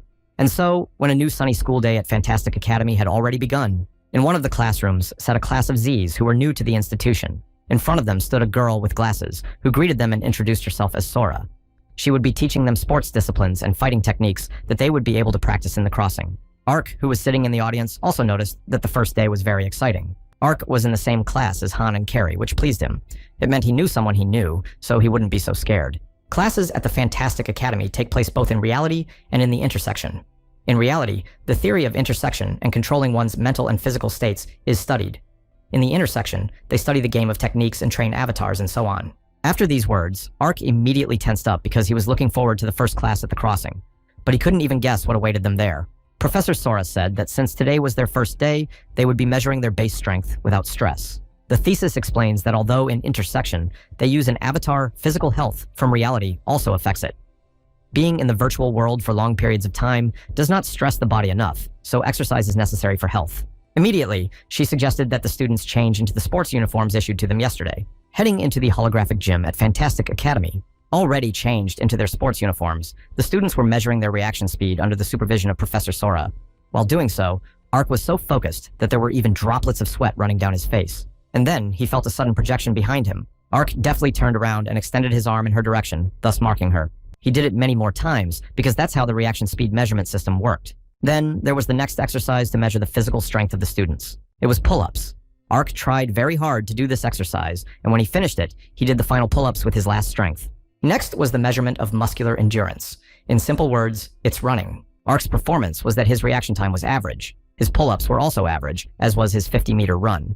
Overall, Ark's performance was average. Just like Professor Lee had told him earlier, he didn't exercise every day for nothing. Looking at Han, Ark told him that he had been sleeping during the entrance exam and that here he was, also napping. Afterwards, when I asked Han what his results were, the answer didn't take long. All of his scores were high, and he said that he almost fell asleep while doing these tasks, so he did everything half-heartedly. Trying to take in the information he had just received, Ark looked to the side to find that one of the students was very adept at performing the tasks assigned to him, which made Professor Sora marvel. Even she couldn't believe what she saw in front of her. 30 out of 30 hits was the highest score Carrie had gotten. Carrie thought about the fact that if she had the highest score, it meant she was in first place. That made her very happy. Ark realized that in reality, Carrie wasn't so simple. As he looked at her, Han, who was standing next to Ark, noted that she was very famous in F-Town, and he has no idea if Ark knows that the environment in City F is completely different. It's a place where people who lost everything in other cities and ran away gather. It's also home to criminals and a huge number of abandoned children. Despite this, there is a reputable organization that was created in a place as bleak as F-Town for the survival of abandoned children. Little by little, it has grown so large that even adults can't underestimate it. And Carrie was the head of that place. That's why so many people knew her. It was then that Ark realized just how heavy a past Carrie had behind him. Then, approaching Ark, Carrie asked him if he had finished his tasks. Startled by her arrival, he said that Carrie had done a good job, addressing her formally, whereupon she was very surprised. And when she sat down next to Ark, asking him if he'd heard about that there are 10 teams in the academy, and each team has between 20 and 50 participants. Therefore, it is said that the team is usually divided into first and second subteams. But their group doesn't even have any candidates, and there are only 5 people who could hardly play against each other. Plus, last year they were in last place in the last year's rankings. Carrie, looking at Ark, suggested that their team might be in some kind of trouble. Ark agreed with her after a moment's thought, but the sun was already sinking below the horizon. Foss, in his sweats, still occupying the hall, heard a voice behind him calling his name. It was Janie claiming that Foss was the best member of the gym. He responded by saying that if he didn't move, his body would get really sore. And yet, if you do everything in moderation, you can't ruin your body. Nidlis then asked Foss what he thought of the newcomers this time. Upon hearing this question, Foss said that he didn't think Ark and Carrie could squat, to which Nidlis said that he didn't squat at all. Carrie may be a little rough, but in terms of physicality, she was the best. And Ark had something to hold on to, and you can say that because of his shortcomings, you start to expect a lot from him. Listening to this, Nidlis said he wasn't even asking about abilities. They all saw their faces last night at the competition when they talked about their grades. It looked as if the newcomers might leave altogether. Nidlis wondered if it would be better to recruit the regular students before the situation worsened. If it continues like this, can it end up like last year's incident? And Foss, as if to refute Nidlis's words, said that it was Professor Lee who chose these two. And even if some of their team didn't believe in Ark, and Carrie Foss suggested they believe in the professor's choice, after all, he must have a reason to choose them. But those words didn't exactly reassure Nidlis. Carrie looked at him with a frightened look, because she couldn't even think of such a thing before, because she really liked the newcomers in their team. Whereupon Janie staggered away from the gym with an oodles of thoughts. She was thinking that maybe they should discuss all this with the professor, because if this kept up, things would start coming apart before the season even started.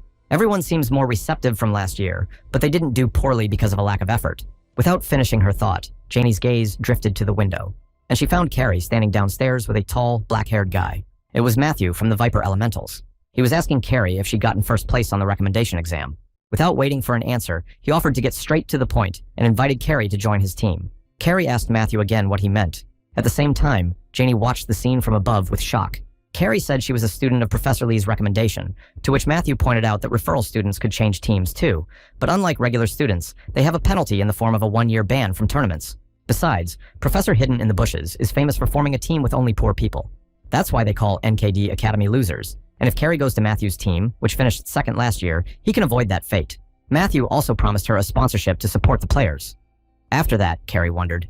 And then she asked how much Matthew's team could give her. When she heard that, Janie tensed up even more than before. Matthew was already smiling happily, thinking that Carrie had fallen for his offer. She visibly unnoticed Matthew listening to his plan cautiously. And under Janie's supervision, their conversation continued at the same pace. A lot of thoughts were going through her head, and one of them was whether Carrie was going to leave the team. She was distracted from her thoughts by Needless's voice coming from behind her. He asked her what she was looking at. Janie was startled by his sudden appearance and even shouted at him, ordering him not to look at what was happening. Whereupon he immediately noticed what Janie had been watching all along. And then Matthew asked Carrie how much he wanted to get then.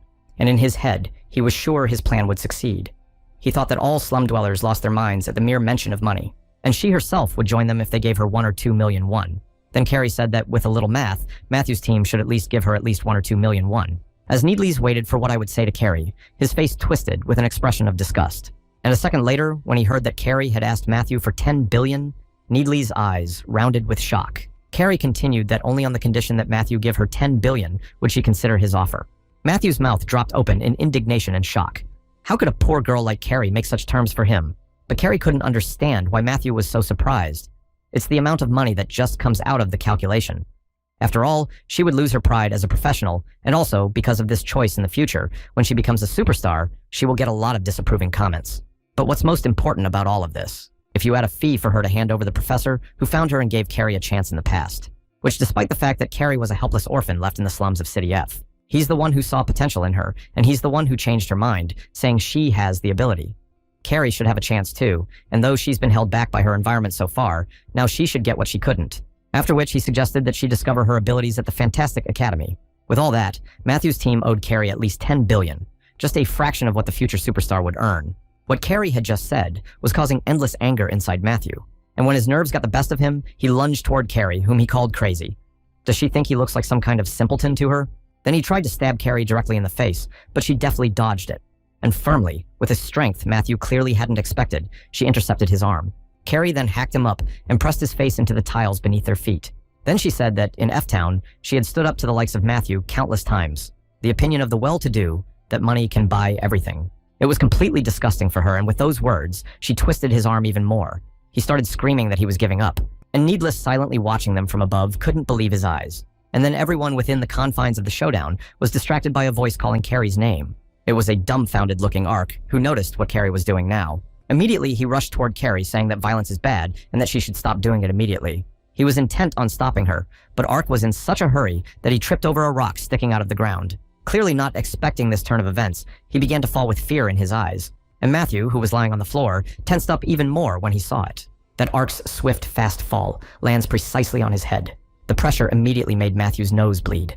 Ark did an involuntary elbow drop to the side of his opponent's head. Carrie immediately started laughing at Ark because he had just elbowed his sunbae in the fall, but he immediately started to defend himself, saying that he was trying to stop Carrie, and she praised Ark for actually helping her. Then they decided to move Matthew aside so that he would wake up a little later. When Carrie and Ark had already taken the arms and legs of Matthew, who was unconscious, they noticed witnesses watching them from above. It was Nidless Sunbae and Guinea Sobae, who clearly didn't expect to be noticed. Afterward, they called Arch and Carrie to come upstairs for a serious talk, and they headed together to the gymnasium where Foss was still in. He was covered in sweat from his workout and couldn't figure out what those in front of him wanted him to do. Teammates. But then he heard that the rookies knocked Matthew out of the Vipers. Then Jeannie started berating Foss for still practicing, and he doesn't know the meaning of words in moderation at all. She added not to worry about Matthew, the guys had hidden him, but Fosu's problem was that he'd blacked out Needley said Ark had hit him hard on the head, and there would be no witness problems. Right after, Foss asked what the team wanted his permission to do, and then they asked if they could tell their newcomers about what happened last year. Foss said he didn't think Needleys would be the first to talk about it, and he was wondering if he should tell Carrie and Ark too. And then, addressing the new Foss, he mentioned that their team had previously told Ark and Carrie that their team had come in last place last year, and there was a reason for that had nothing to do with their abilities. Originally, the place called Fantastic Academy was a school for the elite that was attended by the children of high-ranking people, and it was the system of enrollment by recommendation, and Professor Lee in particular, that stemmed the tide. Then Foss asked if the boys knew that all the students chosen by the professor on the recommendation were from the cities D, F, and Z. Ark immediately assumed that their teammates were also from those cities, but Foss went on to say that although City D is now in the process of development, cities F and Z are too far removed from this generation and are called slums.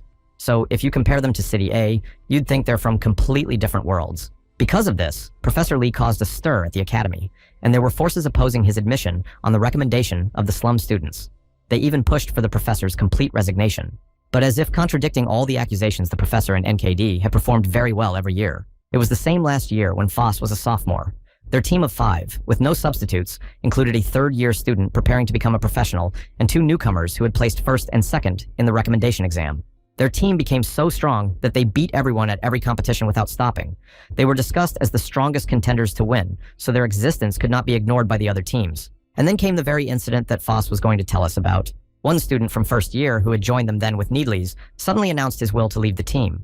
And even though everyone tried to talk him out of it and change his mind, he just said one phrase and left. He apologized, but said without a trace of regret that he just needed to grab the chance he was given.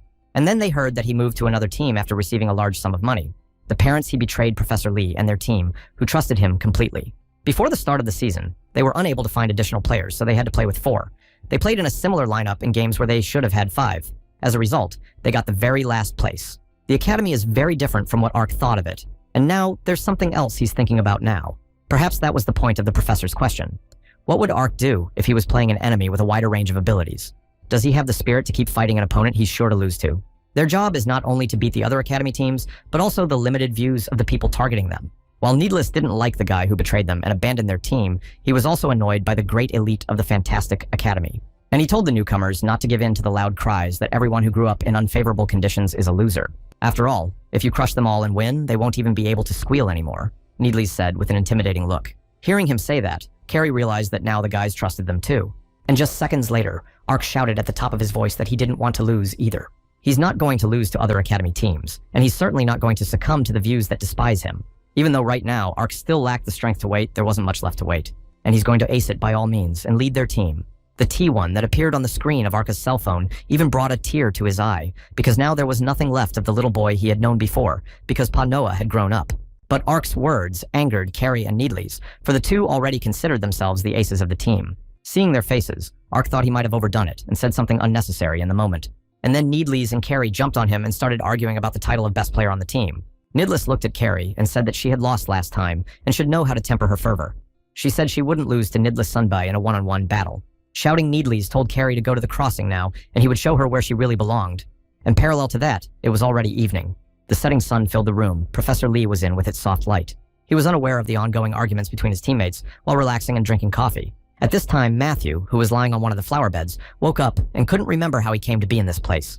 The next morning, Ark looked up and was surprised to find it there. A huge projection with an announcement that floated right in the air. Ark realized that the opening ceremony for the ICS Academy competition was in a week. Apparently, they're holding it in a crossroads style of party. Last season, it was PvP 5-on-5 in the world of Heroes of Time. If you think about it, Ark has been playing other games more than Time Heroes these days, so he decided to try his best to practice PvP today. That same day, in one of the classrooms of the Fantastic Academy, the professor was already giving his lecture. Today, Professor Seiler's goal in designing the worlds was to tell us more about the world of crossing. VR world satisfies many parameters from reality. With the development of intersection, great changes have emerged in human life. The greatest of these was the disappearance of spatial limitations, and thus the so-called world became possible. After the concept of the world was introduced, separate universes with singular goals began to be created, such as the gaming world, the office world, the banking world, and so on. In this way, there were conveniences that could not be compared with reality. A lot of economic markets have been moved from reality to the intersection, and following that, the world has evolved too. Like if you become the master of the universe, you can feel like a god. And then Professor Seiler made the students float in the air. And then he brought them back down to the ground just as abruptly, so much so that Ark fell face down. From now on, all students will try to plan the world. In other words, they will try to design it. By doing so, they will try to create their own individual world. Everyone immediately started looking at the spheres they had been given for the task. Taking it in his hands, Ark realized that he had absolutely no idea what kind of world he could make. And then Han came up to him saying that he had already finished the task set before him. Whereupon he began to show Ark his sphere of peace in which there was a humidifier showing the humidity index, which was very important for sleep. Ark had no doubt that Han, who liked to sleep, would emphasize something like that. Then he turned his attention to Carrie, who was also trying to cope with the creation of peace. And Ark was excited and decided to go up to her and ask her how she was doing, and accidentally bumped into the blonde-haired guy. Immediately, Ark apologized to the guy for inadvertently hurting him. He turned around and noticed that the blonde guy's face was distorted, and he was clearly angry, and immediately called Ark a disgusting thing, which set off a storm of emotions and thoughts in his head. Ark looked after the blonde-haired boy who was walking away in complete incomprehension of the situation that had just occurred. And then Ark's eyes widened more. He finally realized what? Everything his Sunbai said was true. The local elite really didn't come close to the natives of DF and Z cities. Their cold gazes seemed to have been directed in their directions for what seemed like an eternity. This was the very prejudice that was spreading through the academy. A few days later, on the day of the ICS opening ceremony, the entire team of the Invincible Demon Kings were already prepared for the upcoming event. Ark was very nervous because it was a pretty important ceremony that he really wanted to attend. A little earlier, when the entire team and Professor hidden in the bushes were sitting in his office, they discussed the fact that Carrie and Ark had never tried playing MOBA mode before. Nidless said it was true because they had no idea that there were people who didn't play the most popular games and modes. At that point, the competition is only a month away. And at the time when other teams start to postpone their teamwork, the NKD team will have to train. They have a whole month, and that means everything is going to be fine and they have to get everything done. In MOBA mode, the basis of crossing and the way the avatar is used is the same, so Carrie and Ark will get used to it quickly. For this purpose, the 5 of them will develop teamwork 3 days a week, and the rest of the days will be training in Carrie and Ark's MOBA mode. Foss and Janie will be in charge of Carrie, and Nidless will be in charge of Ark. Professor Lee relies on them and hopes that they will be able to explain everything about the regime to the newcomers.